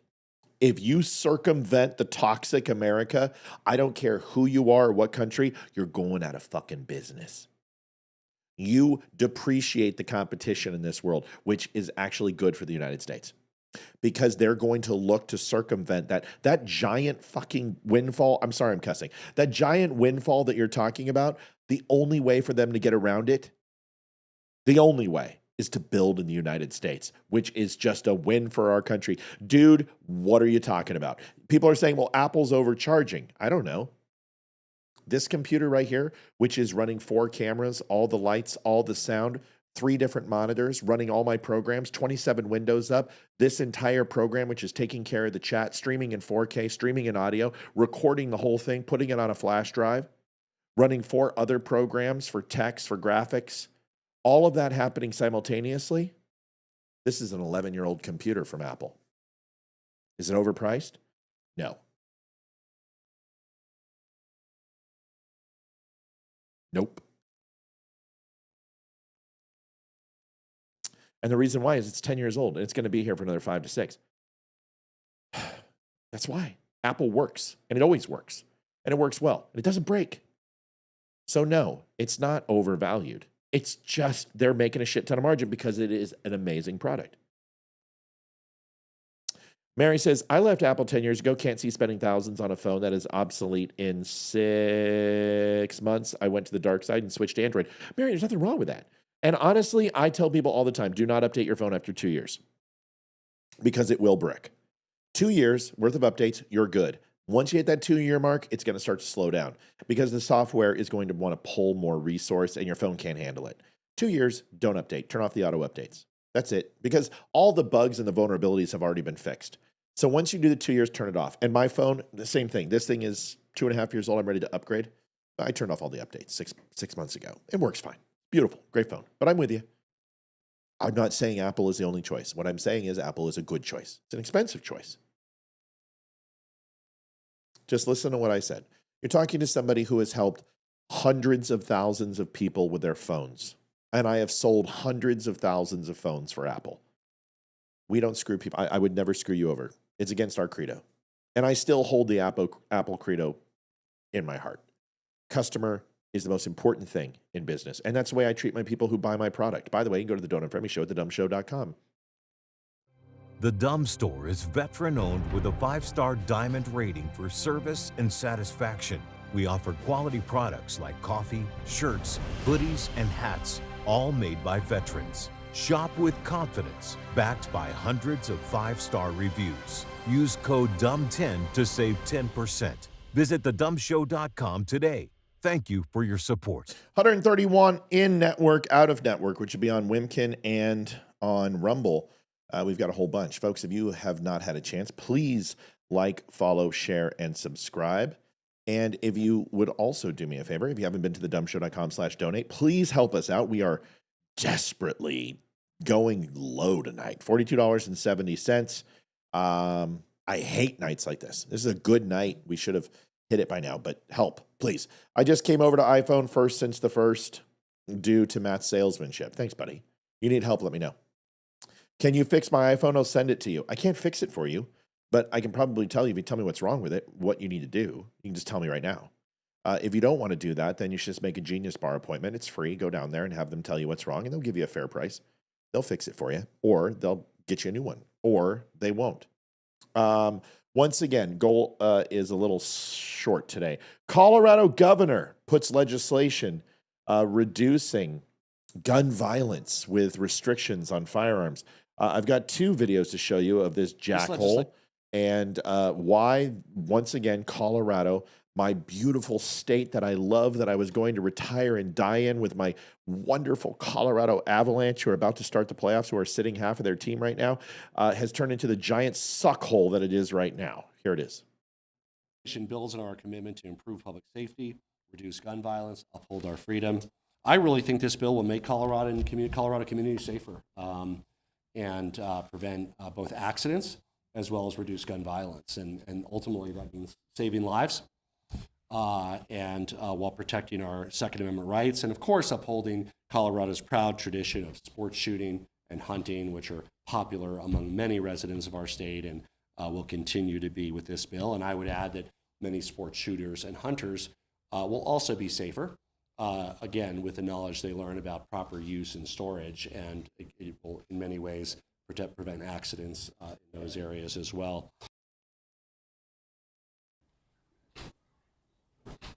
Congratulations, dude. Officially the law of Colorado. Congratulations. First of all, get a jacket that fits. You've put on a few pounds since you were fitted for that at Men's Warehouse.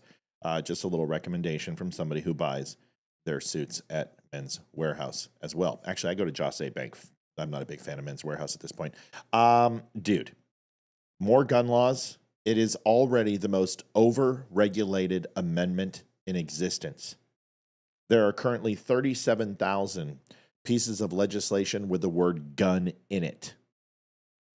It is 100% opposite of what it once was. Gun laws don't make it more safe. They want to talk about also restricting ammunition and doing background checks. In the Constitution, Supreme Court of California already overruled this. You cannot force people to do background checks on ammunition.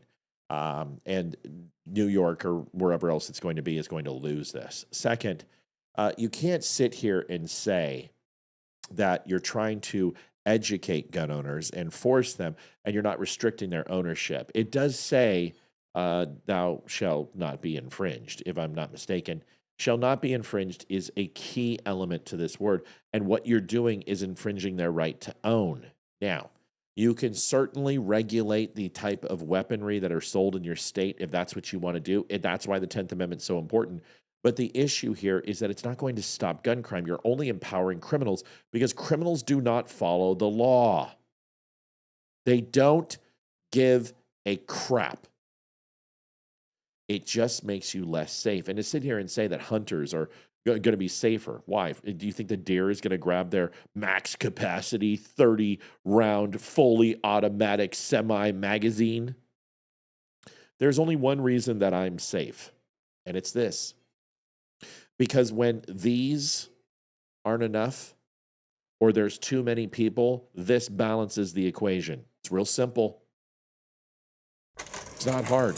And I've got 18 friends to help me anytime I want. Yeah, 18. Yeah. Double stack, 9mm SIG. It's beautiful. This is the TAC Ops SIG, and it's one of my favorites. It's a 365. Yeah, beautiful, right? I know. I love it too. Sexy as hell. I highly recommend it to anybody. But my point is that when that doesn't work, that one will work. And when this doesn't work, that one will work. And when that one doesn't work, the 800-pound safe downstairs most assuredly will work for anyone who wants to come over and help me if we're in a situation where we need to open it up. I have a serious problem with people trying to regulate gun ownership. My weapons have never hurt anyone. I am a safe gun owner. I lock my door every night. We are armed. We are protected. And there is no reason to limit how many rounds I can have. The only thing you're doing is making people less safe that they can't defend themselves. Gun-free zones don't work. We know this. Background checks don't work. They don't catch everything. How many times have we heard, well, this shooter was tracked by the FBI? I didn't see JD's donation. Oh, I didn't see it. How much was it?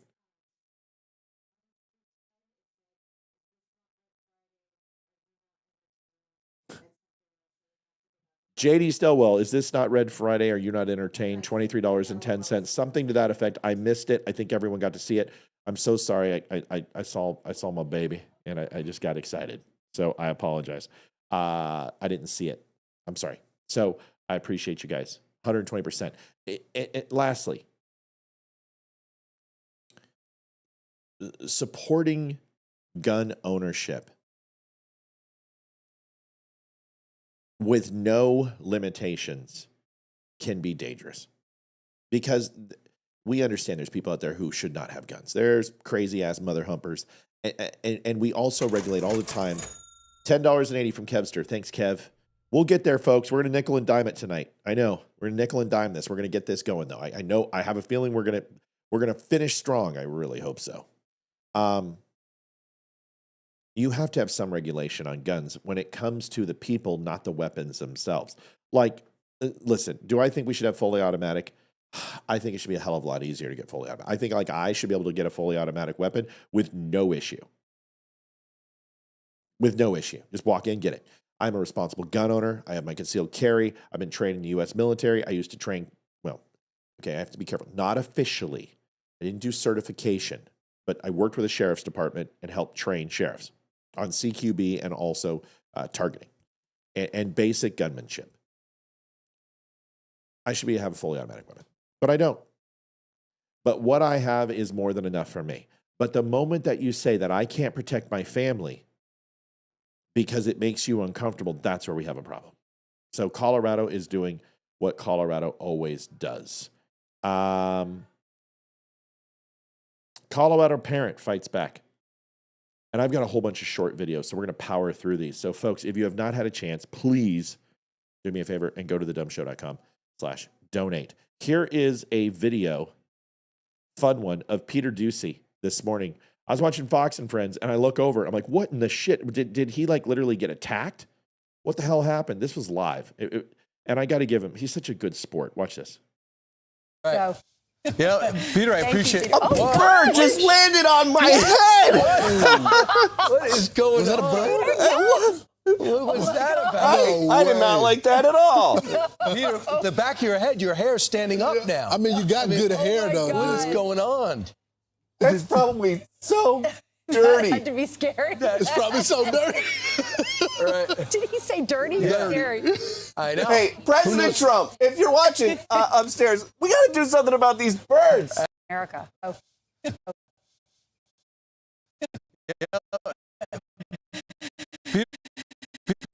I appreciate it. A bird just landed on.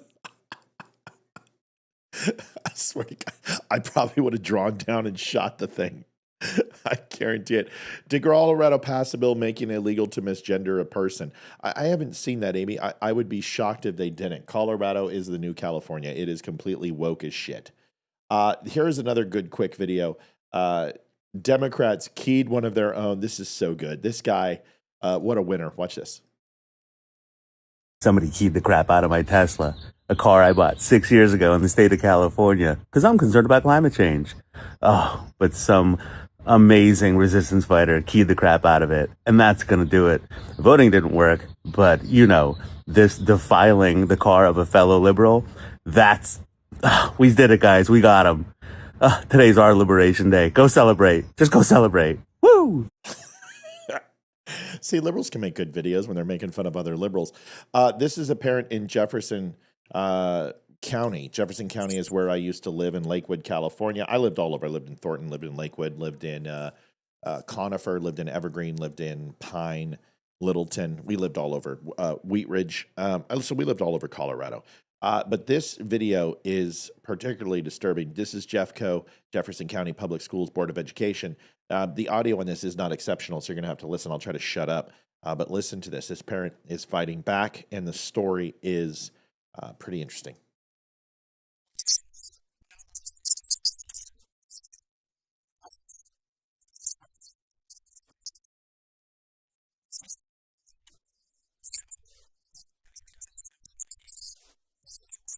It's not supposed to be that bad. Let me fix it. God, that's like mice on a chalkboard scratching their nails, huh? Oof. Let's see if this fixes it. It wasn't me. It wasn't me. It wasn't me. God, I got so many videos tonight. All right, let's give this a try. Dude, what the shit? It's not me, I swear to God. There's a confusion. That is so weird. Okay. Let's see if I can find this. I might have to scrub this. I heard it earlier today. The audio sucked, but it wasn't this bad. Hi, my name is Dustin Gonzalez. I'm in Lakewood District 2. I'm not a politician. I'm not a loud voice on social media. I'm a father. A quiet one who goes to work, tries to do right by his family, and stays out of the spotlight. But now you're going to remember my name. See, told you it wasn't me. His audio is shit. Remember it because I'm not just fighting for my daughter. I'm fighting to make sure that what happens to me, to my family, never happens to another parent in this district. My daughter changed her identity, not after years of discussion or family dialogue, not after joint input from both of her parents. No, this happened quickly, secretly, encouraged by a school-appointed therapist and a system that never thought to include me. And the school didn't inform me, they didn't include me, they didn't even ask me, they replaced me. By the time I found out, I was already labeled the problem. My objections weren't treated as concerns, they were treated as opposition. My voice was dismissed as hateful. My presence undermined. The therapist, the school, and eventually the court-appointed investigator all decided that because I would affirm something, I didn't deserve to parent my daughter equally anymore. They didn't accuse me of abuse. They didn't claim I caused harm. The only evidence against me was that I said I'm not ready to affirm this yet. That's it. And now I'm at risk of losing parenting time, of being erased from my daughter's life, not because I failed as a father, but because I dared to ask questions. And it started in your schools. Your systems made it possible, and your silence made it permanent. You gave my ex all the tools she needed to take our daughter from me, tools that she couldn't have forged on her own. You gave her the therapist, you gave her the ideological support, and you never once thought, shouldn't the father be involved too? I was supposed to have one opponent in this fight for my daughter, one voice with equal say, one person across the table who I would battle for influence, and that person was supposed to be my ex. But you gave her reinforcements. You gave her a system that cut me out of the picture. You handed her the tools to eliminate me from my daughter's life. And with your help, she's trying to erase me altogether. You replaced my voice, you stole my seat at the table, and you made decisions about my daughter without me. You know, I always love it when liberals are like, oh, this isn't happening all over. What are you talking about? We're not sexualizing kids. We're not changing their identities. They're not going to school and coming back a certain way. They're not getting surgeries in class. That's not what we're saying, you jackholes. It is a systematic brainwashing of our children, and you're getting at them as early as possible to make generational change. That father absolutely nuked the Jeffco school board. And it reminds me, thank you, Patricia Good, donated $26.25. Thank you so much for your help, Patricia. We appreciate that. Getting us a little closer. We've cleared 100. We're about 200 off, and we're hoping it's going to be a little bit better here soon, but we appreciate your efforts. It comes down to this. This is the same thing we heard in Virginia. Brandon Michon kind of started this revolution. We saw this in Texas. We've seen it all over the country, Georgia, where parents are challenging these school boards and saying, this is not right. It's not that they're performing surgeries in class. They're performing frontal lobotomies on our children. They're going after the hippocampus. They're going after the development areas of the brain that are not fully functionable.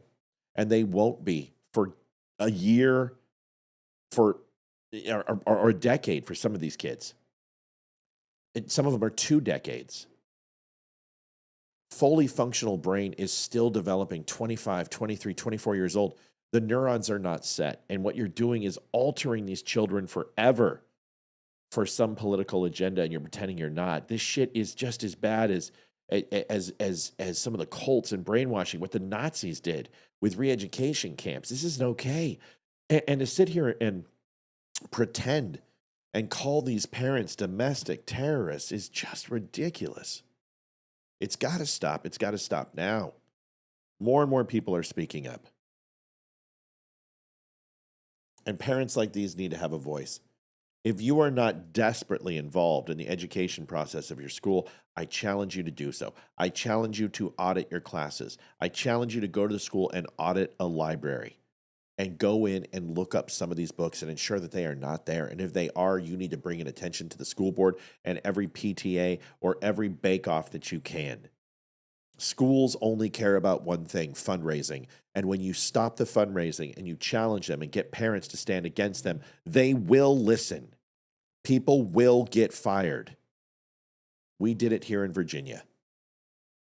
But you have got to do something. You have got to say something. You have got to be passionately involved in your child's life and their education.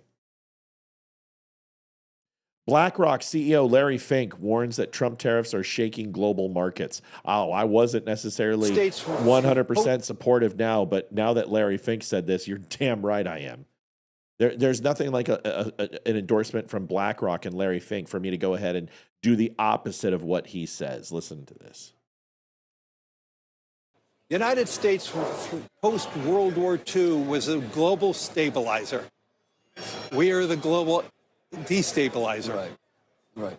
Now, Larry, that's a very hard thing to say, because I pride ourselves of being, bringing the leadership, bringing the conversations. Yes, I do believe we're probably starting, if not, we're in a recession.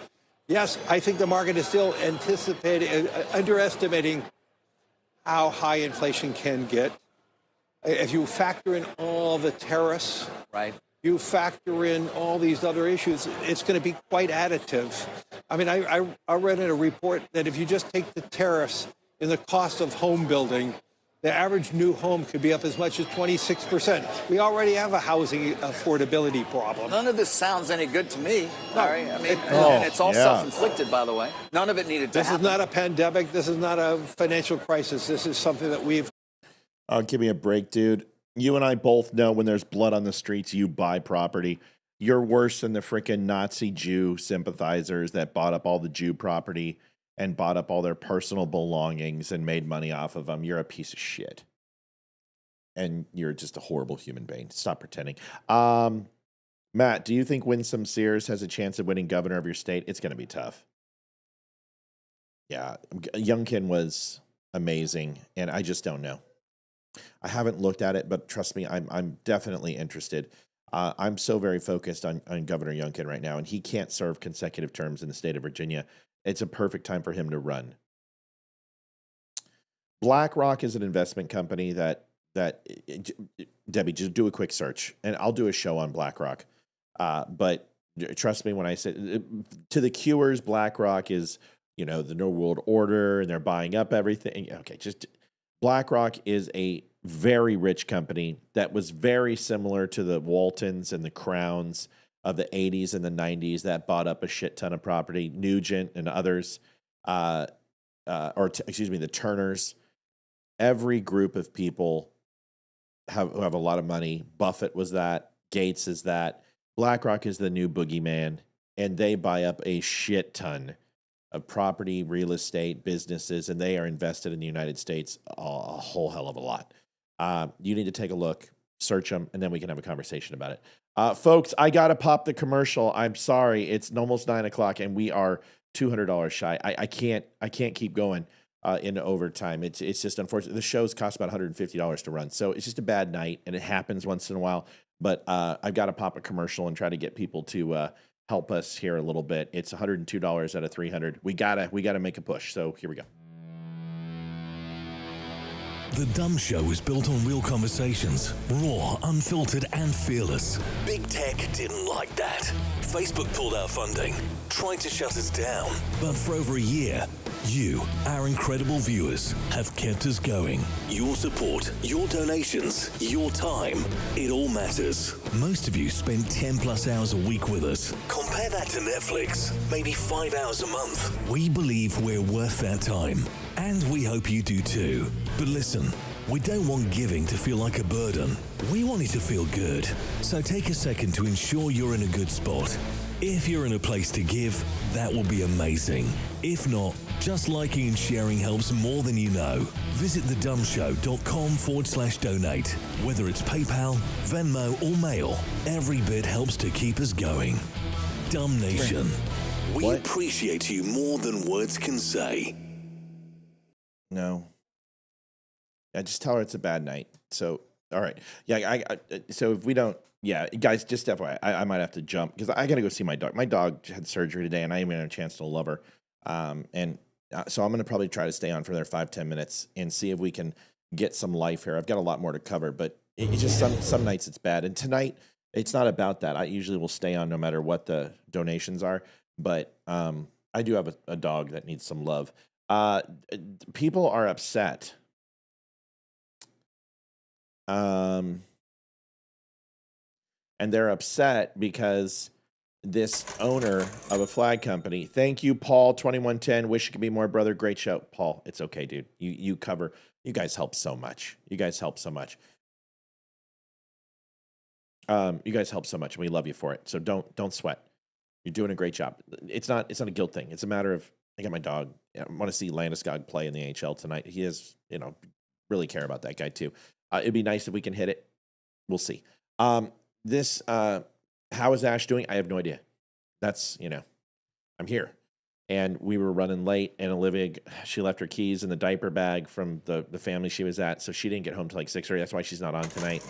And it's just been a crazy damn night. Joanne, every little bit helps. It sure does, Joanne. If everyone gave $10 who was on right now, we would crush goal. If everyone gave $5, we would crush goal. If everyone gave $1, we would hit goal. So if you can help out, it's great. I don't like begging. I don't want to do that. I hate doing this shit. I just like it when we hit it naturally. Like last night was perfect. 8:30, we hit it, and I'm just like, let's go. Let's go. Full steam ahead.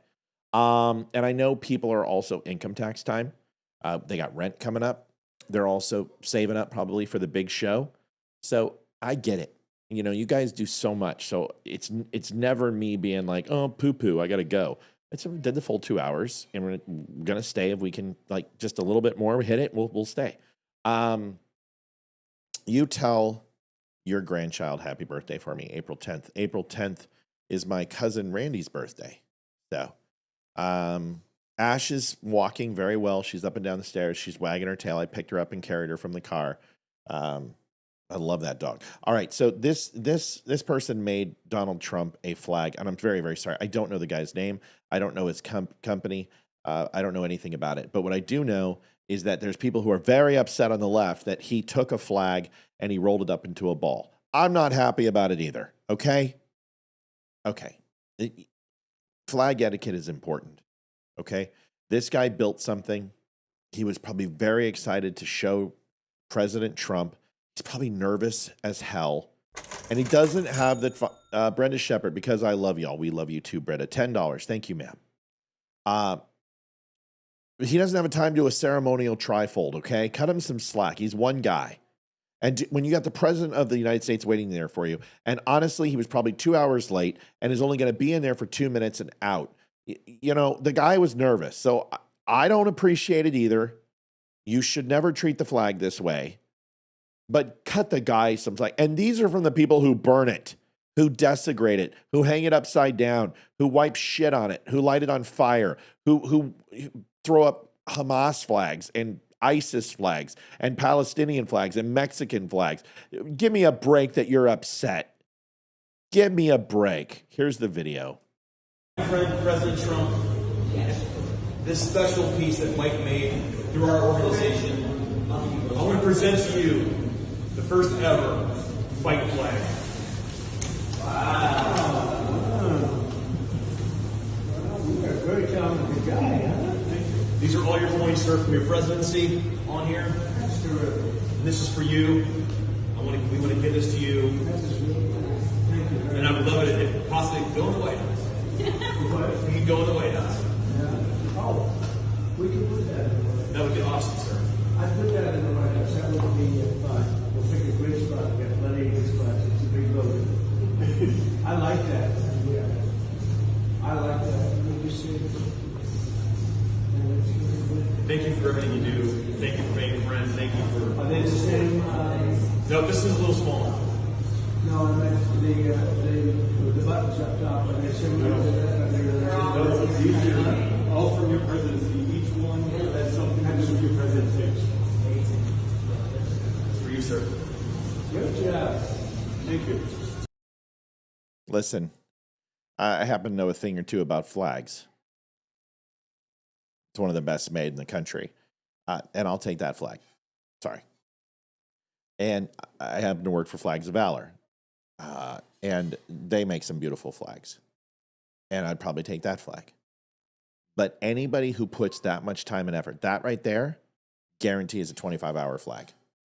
That guy put a ton of effort into that. And you don't understand what it takes. I mean, he starts off with long 4x4s. And puts them together, glues them together, and then he literally, with a tough grind, literally makes channels into that, and then sands them down with multiple passes, probably 50 passes to get that smooth, wave-like feel to it. And then put the shadow boxes on top, build the frame, all of it. It takes a ton of work. This right here, probably a 10-hour flag, and this huge flag. And Jason made a beautiful custom frame. And I love this thing. I love my flag. Thank you, Don Bradley. A little bit goes a long way. It certainly does, hon. Every bit helps. So, listen. You don't roll up a flag into a ball. But you know what? You also don't get to meet the President of the United States every day and create something that people are going to judge and criticize. Cut people slack. You know what? If I was in the audience, I would have been like, hey, right here, come here, bring it here. I'll fold it. I'll try it myself. Just bring it, just give it to me. It is what it is. The guy's a small business owner. And for liberals to sit here and clutch pearls over this, you guys don't give a shit about the flag. You have to be reminded during the DNC to actually add flags to the podium, you frickin' anti-American douche plows. Guy's a business owner. Good for him. I've got no hard feelings. And nobody else should. And you know me, I am about as anal retentive when it comes to flag etiquette as anybody. I would have liked to have seen a close-up too. I couldn't find one. I looked. It's a little weird because I don't know what. Thank you, Deborah. God bless you all. Thank you, Deborah. Very nice, Miss Boggs.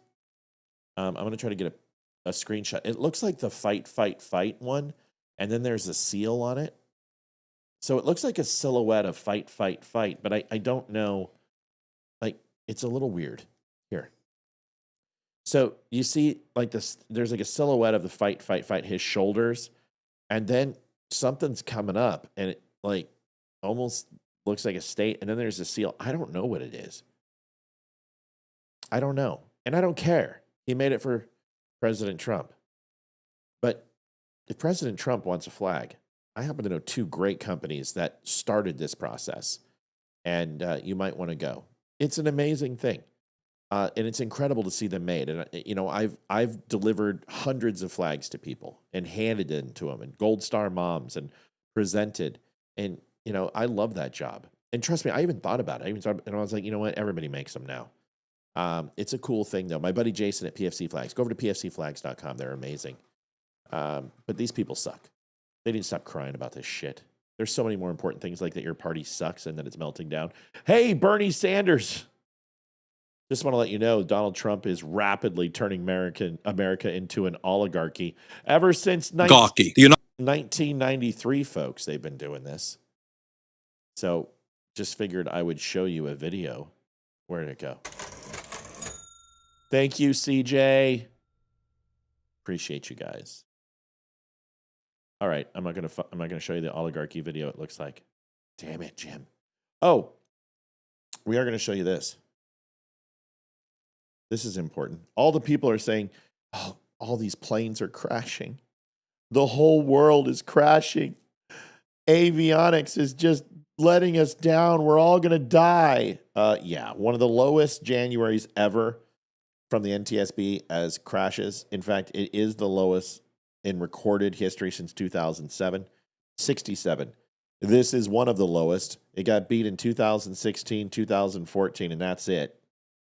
And March is on pace to be, from the recordings that we're seeing, hasn't been tabulated completely yet, is going to be the lowest in U.S. history.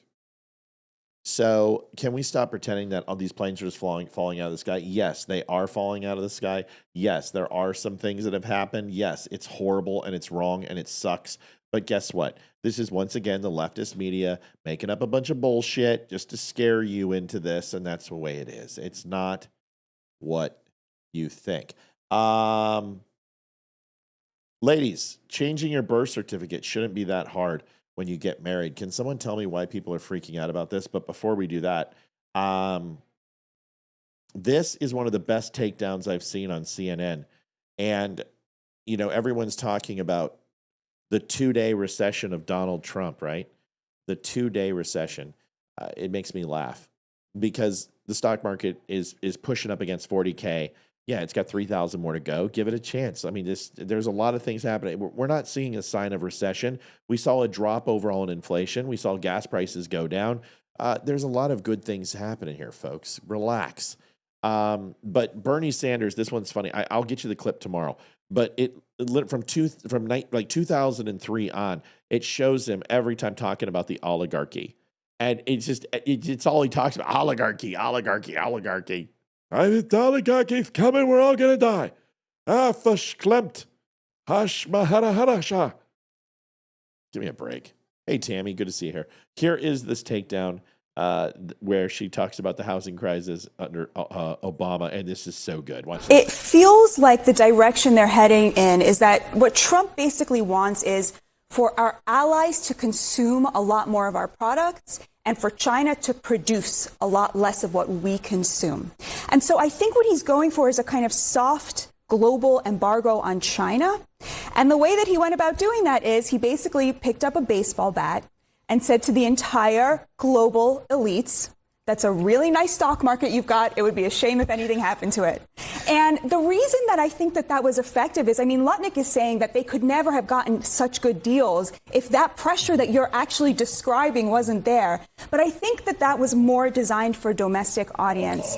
And the reason that I think that is this, I've been thinking a lot about the 10 million Americans who lost their homes in the 2008 financial crisis, and how President Obama's first act in office was to give $700 billion to the banks that caused it, including $30 billion in bonuses to the crooks who organized it. Whoopsie. And I'm thinking about how those very Americans saw a president pick Wall Street over Main Street, and what they saw this whole week was a She's dropping the mic. President willing to go out there and fight for the forgotten men and women of this heartland and take on the entire international global order. Okay. First of all, you cannot say. Yeah, you can. And you just did. You always know when you've struck a nerve with these people when they all flip out and talk at once. Don't ever speak ill of Barack Obama. Don't ever speak ill of Barack Hussein Obama, especially on CNN.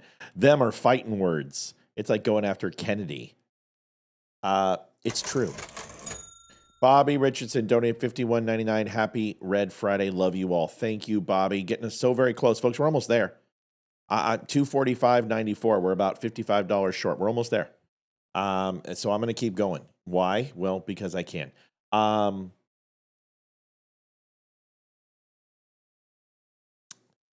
think it's really important. This new thing from the liberals about whataboutism. You guys hear it all the time. Oh, it's whataboutism. Whataboutism is Democrats' way to go ahead and say, talk about what I'm talking about without saying anything. Because it's impossible to give you the basics of an argument. You can base an argument on merit. You can base an argument on probing. You can base an argument on a pathway to a different conclusion. You can base an argument on fallacies. You can base an argument on conjecture and supposition. You can base an argument on counterpoints. You can base an argument on exploration. You can base it on anything. You can base it on emotions. I don't like that. So when Democrats when you try to base it on anything, they're like, oh, that's whataboutism. It's like, I'm upset at Donald Trump for A, B, and C. Well, that's great. Let me ask you a question. I acknowledge that you're upset. I even agree with you that you probably should be upset. Can you please also tell me how upset you were when this happened, A, B, and C, under Biden, Obama, and even under Bush? Oh, that's whataboutism. You're just, whoa. No, it's not. It's exactly the same thing, minus the time frame and the fact that it's your party. Oh, you want to live in the past. I wish that they would teach the fallacy arguments to people so they actually understood what the hell they were doing when they do it and why it completely negates their argument. I know these by heart, but I want to make sure I get the fallacies correct for you. Okay? And I'll give you an example of each one if that's okay. Okay, so the first one is ad hominem, and that's attacking the person instead of the argument. That's really simple. Oh, yeah? Well, you think that the Boston Tea Party was just a grandiose, staged event? Well, you're fucking ugly. That's the easiest fallacy argument that I can give you. These aren't going to be the clinical definitions. I apologize. How about straw man? This one gets a lot of people use this. Oh, it's a straw man, but they don't know what straw man means. Misrepresenting someone's argument to make it easier to attack. Okay, so that's like saying, I'm hoping to get limitations on welfare because I believe there's a lot of waste and expenditures that can be controlled with some oversight. Oh, so you hate poor people. That's a straw man. You're misrepresenting what I'm saying. You're telling me that something's happening that's not happening.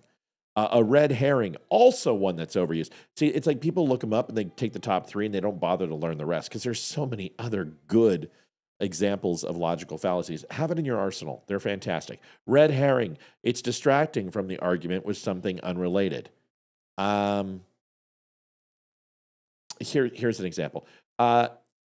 Border security. Siri, I'm not talking to you. Shut up. Border security.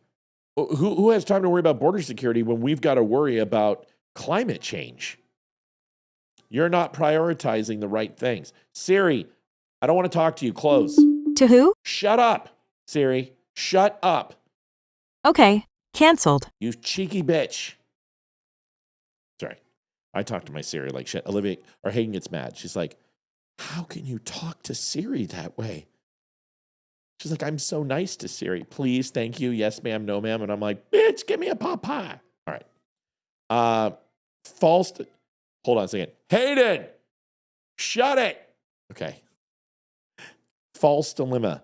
A false dichotomy, basically. I probably should have said false dichotomy and then said dilemma. Presenting two options as the only one. So it's kind of like an ultimatum. When you say you either, it's like talking in infinites. In absolutes. I talked about it last night. It's like Sith. You either are with us or you're against us. Like Anakin Skywalker. You know? Oh, I made your Siri. Hey, Siri, turn up my brightness all the way. I'm going to screw with your phones. Payback. All right. So that's a false dilemma, right? You either support it or you don't. You either love all people or you hate all people, okay? Slippery slope, another example. Arguing that one small step will inevitably lead to a chain of events. So if you were to I'm trying to give you an example that would make sense. Let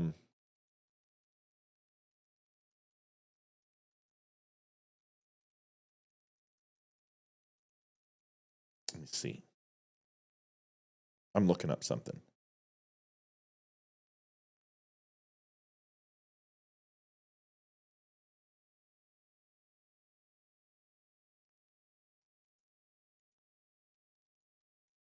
I think it's Proctor hoc. It's Latin. I'm seeing if I'm right. Yes, post hoc, ergo propter hoc. Okay, so that's Latin.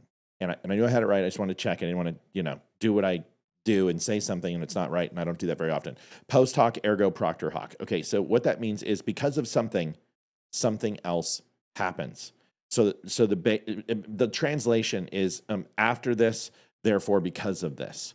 So because of cars polluting the air, global warming is killing the world. That's, in a nutshell, post hoc ergo propter hoc. Does that make sense? In the Latin.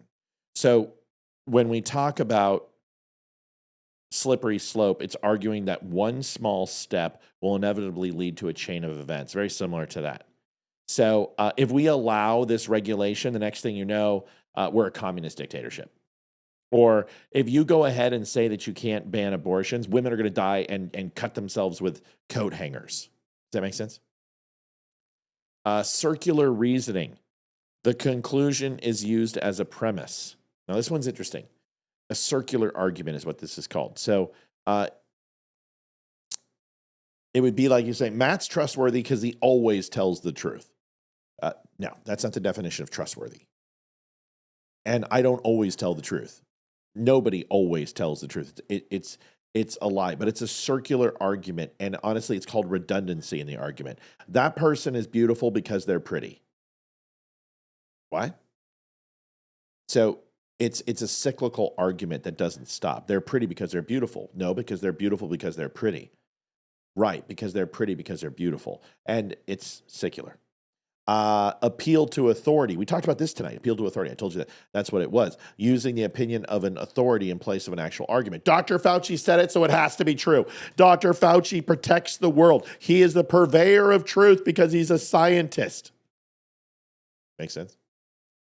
Folks, we are 245. We've got 55 to go to hit goal. Come on, let's hit goal. Come on, let's hit it. Let's hit it. I love Latin. Love it. Love Latin. Never took Latin in my life. It's just reading a shit ton of Old English and reading a lot about law. You learn a lot about it. Appeal to emotion is very similar to appeal to authority, but it's like, think of the children. They need to have 67 genders so they have a choice and don't feel isolated. If you don't donate the $55, God's going to kill a puppy. That's good. We can go ahead and use these analogies from the show donation. So if you don't donate 55, God's going to kill a puppy. That's appealing to emotion. Appealing to authority would be like either you donate $50 or you're going to be arrested. And you'll be justified because it's the law. Bandwagon fallacy, arguing something is true because it's popular.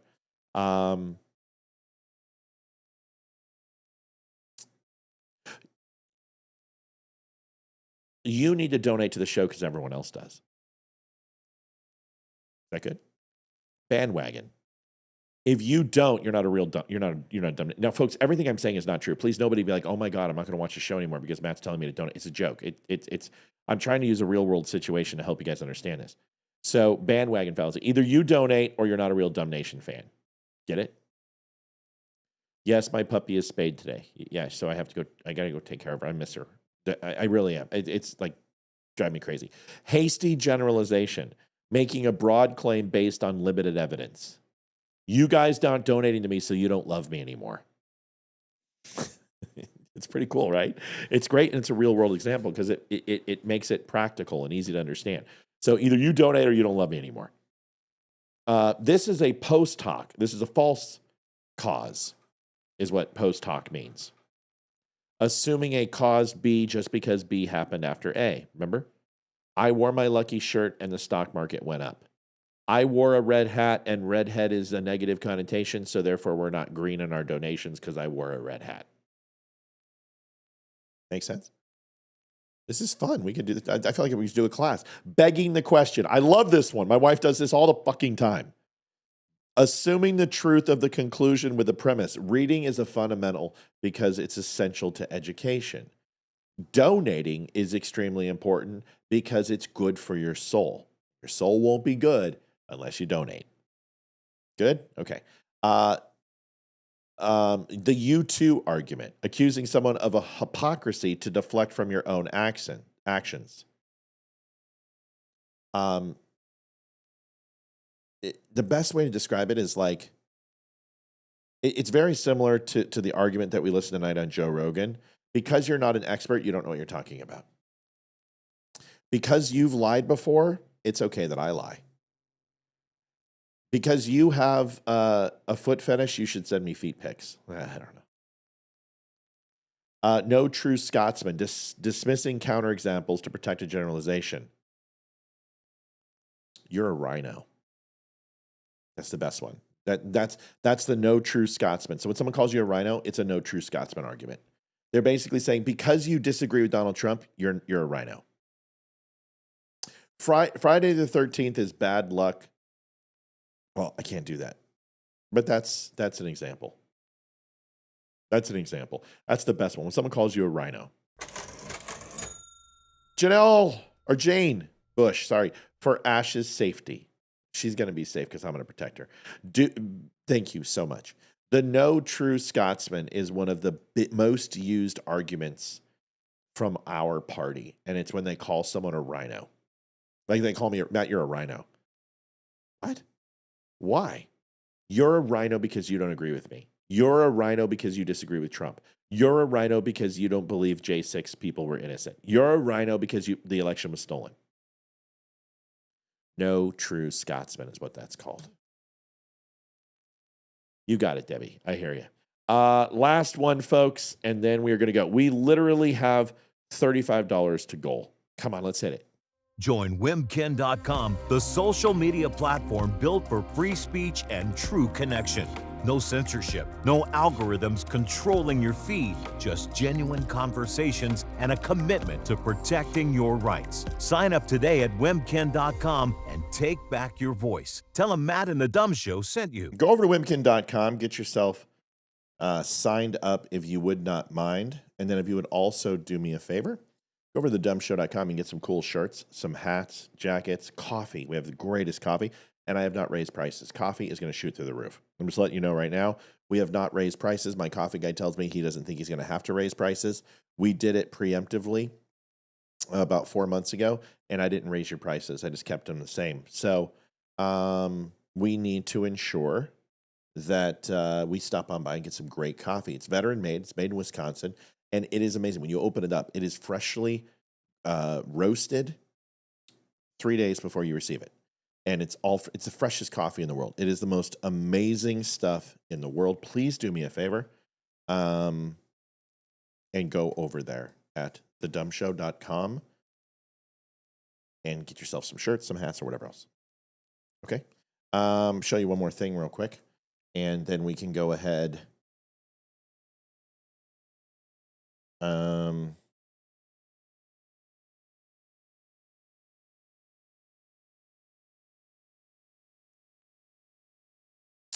and find you a video that I wanted to show you. Okay. Addicted. I'm going to show you Damani's The U.S. and China Trade War explained in 90 seconds. I haven't done it. I haven't seen it, so I don't know how good it's going to be. Michael Wismer says, do you know how Friday the 13th started? I don't know specifically how it started, but I can tell you that, like, probably the breakdown of why. The number 13 is represented to have evil connotation. I believe 13 with the Norse god Loki was one of them. A lot of witchcraft recognize the number 13, but also Friday specifically. A lot of superstition around that. I believe Jesus was crucified on a Friday, and I also Adam and Eve had something to do with a Friday. I think it was mentioned somewhere in the Bible. But there's a lot of negative connotation and a lot of history. Oh, Cain killed Abel on a Friday. That's the one. And then that Adam and Eve, the biting of the apple was Friday, I believe. Maybe I'm wrong. Tell me. I don't know. And if I'm not mistaken, I believe... I'm sorry, I'm pulling up Damani's video here. Something to do with Knights Templar, maybe? Possibly Crusades period in time. Knights Templar had several days of superstition. The Hallows Eve was also considered by the Knights Templar to be unholy, if I'm not mistaken. And was it Benapsis? The summer harvest? I'm pulling things from the old breakbacks, but I'm not sure. Anything to do with the French? I don't know. Yeah, but I know Friday and 13 are both synonymous with being somewhat evil in a lot of religious contexts. Trash Panda popped out. Oh, really? Wow. Did he leave? I'm interested to find out. Tell me why, dude. I mean, I threw some guesses out there. I could be wrong. Damani Felder going to be on here for our fundraiser night on the 16th of May. I'm so excited. Such a smart guy. He wants to talk to you about tariffs, and here is his video. I haven't watched it. I hope it's good. Just trying to find that $35 donation before we go dark. We're that close. I don't want to not hit it. Not an apple, a fruit. I understand, Kim, but that's the connotation. I understand it was fruit. Jesus was nailed to the cross on Friday the 13th, and the clouds turned gray and the earth quaked. That was considered bad. I didn't know it was a Friday, or the 13th. Where is that in the Bible? I know the Friday. I didn't think the 13th was associated with that. I know, like I said, 13 is associated with Norse gods and Loki and witchcraft, but I didn't know there was any type of written clarification of that he was crucified on the 13th. Like I said, I know Cain and Abel took place. Cain killed Abel on a Friday. I know Adam and Eve, the forbidden fruit was consumed and bitten, not the apple. Get it? On a Friday. And I know he was crucified on a Friday, but I know it's the 13th.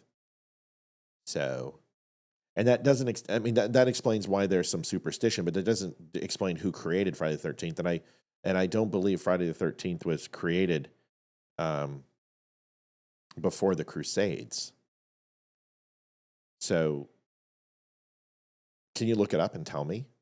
Because I think it would be a Louis who did it, or France, or the Crusades and the Moors and the Saxons, because it's a Christian holiday, or it's not a holiday. You understand what I'm saying? It's recognized in the Christian faith. So I don't think it goes back to the timeline of Christ. I think those reasons are probably why it exists, but its creation screams 1300s to me, along with the Last Supper, where 13 people were present, including Judas, who betrayed Jesus, crucified on a Friday. But that's not the reason, right? Those are coincidences. Somebody look it up. Just tell me, because we said, look, who created it? Why was it created? You understand what I'm saying? Let's watch this, and you guys can look it up and tell me if I'm right. It did. First, they got you addicted to cheaply made, inexpensive products. Then, while you were busy buying up those products, they decided to buy lots of farmland here in the U.S., further entrenching themselves in our country to serve their own interests. Of course, this whole time they knew that there were politicians who have been speaking for decades about the trade imbalance with China, politicians like Chuck Schumer and Nancy Pelosi, but they knew those politicians were all talk, no action, so the status quo continued. Then, in 2020, they released a virus to keep you locked down, to keep you glued to your phone, and to keep you hopefully buying more inexpensive, cheaply made products to try to ascribe more meaning to your life. And now what they've done is, now that Trump is actually holding them accountable for this trade imbalance and saying that there needs to be a level playing field, they've successfully convinced the average American that Trump is not looking out for their best interests when he's actually the only one doing so. It's pretty diabolical when you think of it, but that's essentially what China has done. And they are now just upset that there is a leader in the White House who is trying to secure a fair deal, and they are trying to turn the American people against him for it. All right. So once again, fantastic. I've got some information for you. Many people trace the separate beliefs about bad luck associated with Fridays with the number 13 to the biblical account of the last summer. That's an association. But the etymology of the superstition comes from the Knights Templar, arrested in 1307. Did I say 1336 or the 1400s? I said 1336. So I was 36 years off. While others link it to ancient Norse mythology, which was a derivative of Loki, the 13 gods were invited to a banquet. So I think if we look at the creation of, thank you, honey, thanks for researching that, the creation of Friday the 13th versus the superstitions associated with it. The original Friday,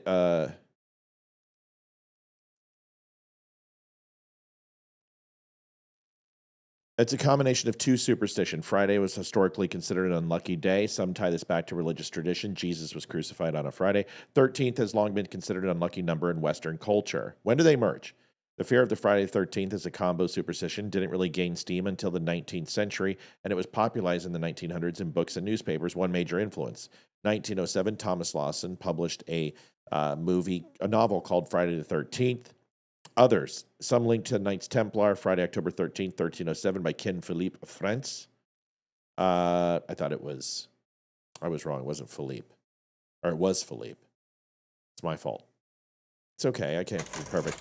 Others pointed to Norse mythology, 13 guests, and Christian tradition, the Last Supper, and 13 people. Jesus had 12 apostles, and he was crucified the next day on a Friday. Okay, so it's an amalgamation of multiple superstitions. Hey, Bobby Richardson for Ash and Yenny, 3655. Thank God we're out of here. I just had a thought, Matt. You and Damani would make a great team on radio, kind of like Buck and Clay, two smart minds. You two could carry a good broadcast and go big. I'm serious. Now, how do you get it there? Damani and I are good friends. Damani has come on our show multiple times, and I just haven't asked him yet.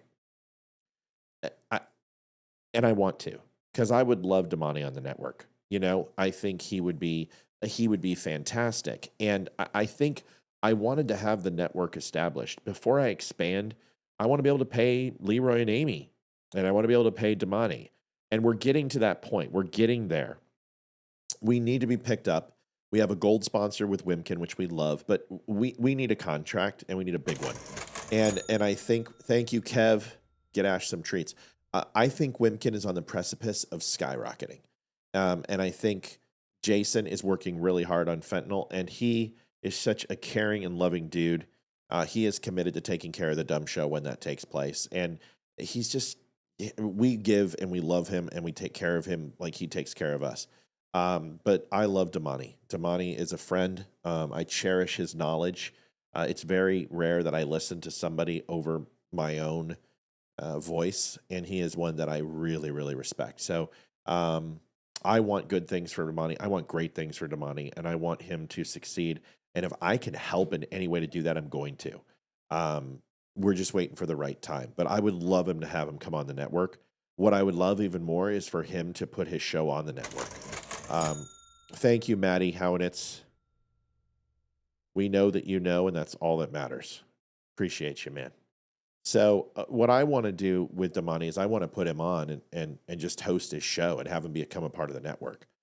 With that comes his own donations, his own crew, his own everything. And he's so humble. He doesn't try to monetize. And I used to be the same way, but it came to a point where I couldn't survive. Thank you, CJ. Thank you, guys and girls. Go love your girl, Ash. Thank you all.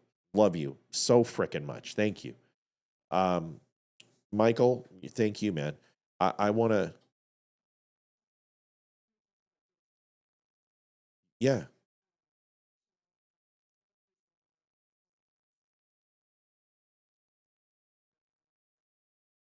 Wow.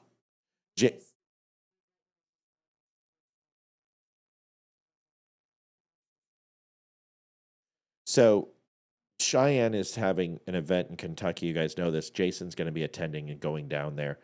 We have connected them. They have become fast friends, and they are joining forces. So Jason is going to go spend time with Cheyenne. Amy, thank you for that connection. You are a huge part of our show, and obviously a huge part of Wimpkin. But Jason, she's going to invite him to speak at the show. And who knows, I might just go down to the damn thing now that Jason's going down and just go together. But either way, listen, Damani is someone who I love, like I adore as much as Amy and Leroy. And Damani is so selfless and such a nice guy.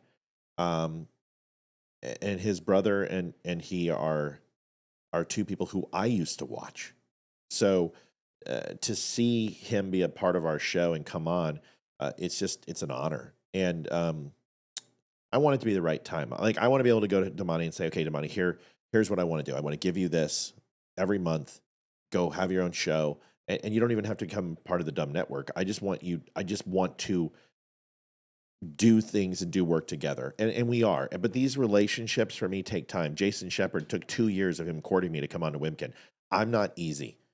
And either is he. And I think we are in a stage where there's a very high level of mutual trust. And to get in the business, somebody, you have to share a vision, and we're working on that together. I don't want to speak for him, but that's where I am in the situation. Does that make sense? Folks, I can't tell you how much you guys mean to me. I love what I do. I love that you can even stand listening to me for this long when I can't even stand listening to myself for this long. I enjoy our time together. I'm looking forward to this weekend, and I appreciate you guys. What happened to Mel? Amy, what happened to Mel? Shit. What happened to Mel?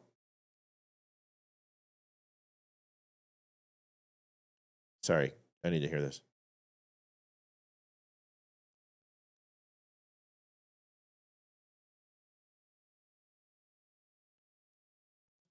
Does anyone know what happened to Mel?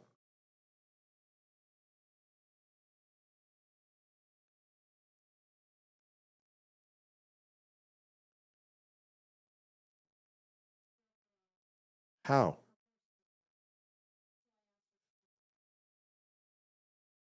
She probably deserved it. I guess Mel's horse. Why don't I know these things? Stop your secret chat groups and include me. I should know. I should know. You didn't tell me. You should have told me right when it happened. That's important, right? I literally want to know. If you find out 15 seconds, I want to find out 14. Cool. I'm not busting balls. I want to know. I love Mel. It's not like it was Glenn or something. It was Glenn. Fuck, who cares? Just kidding, Glenn. Don't. Glenn's been here since the beginning. Mel, I love you. I hope you hear this. I'll check on you soon. And I'm sorry that her horse kicked her. That's crap. And I can't believe that. Mel is the sweetest person in the world. Maybe you should sell the horse and come move with us. We've tried to tell her to get down here. We would love her. All right, folks. I'll see you on Monday. Unless something happens over the weekend, I'm going to take it off and I enjoy it and have a good weekend off with my family. I love you guys. I appreciate you guys. We'll see you Monday. We've got a new show coming up. It'll be Amy, myself, and Olivia. Special guests are on the way. Remember, calendar the 16th. Circle it. We're going to have a huge fundraiser. We're going for $20,000. We're excited. We know we can do it. And we know we can't do it without you. So we need you there. Mark that calendar. God bless everybody. Good night. Thank you for everything. We'll see you on Monday. Bye. Adjusting transmitter output. This is the Don't Unfriend Me Show with your hosts, Matt, Leroy, Amy, and Olivia. Geopolitics, military analysis, and election coverage. Coming to you live on all major social media channels at The Dumb Show. Honest, direct, unfiltered. We can agree, we can disagree. Just don't unfriend me.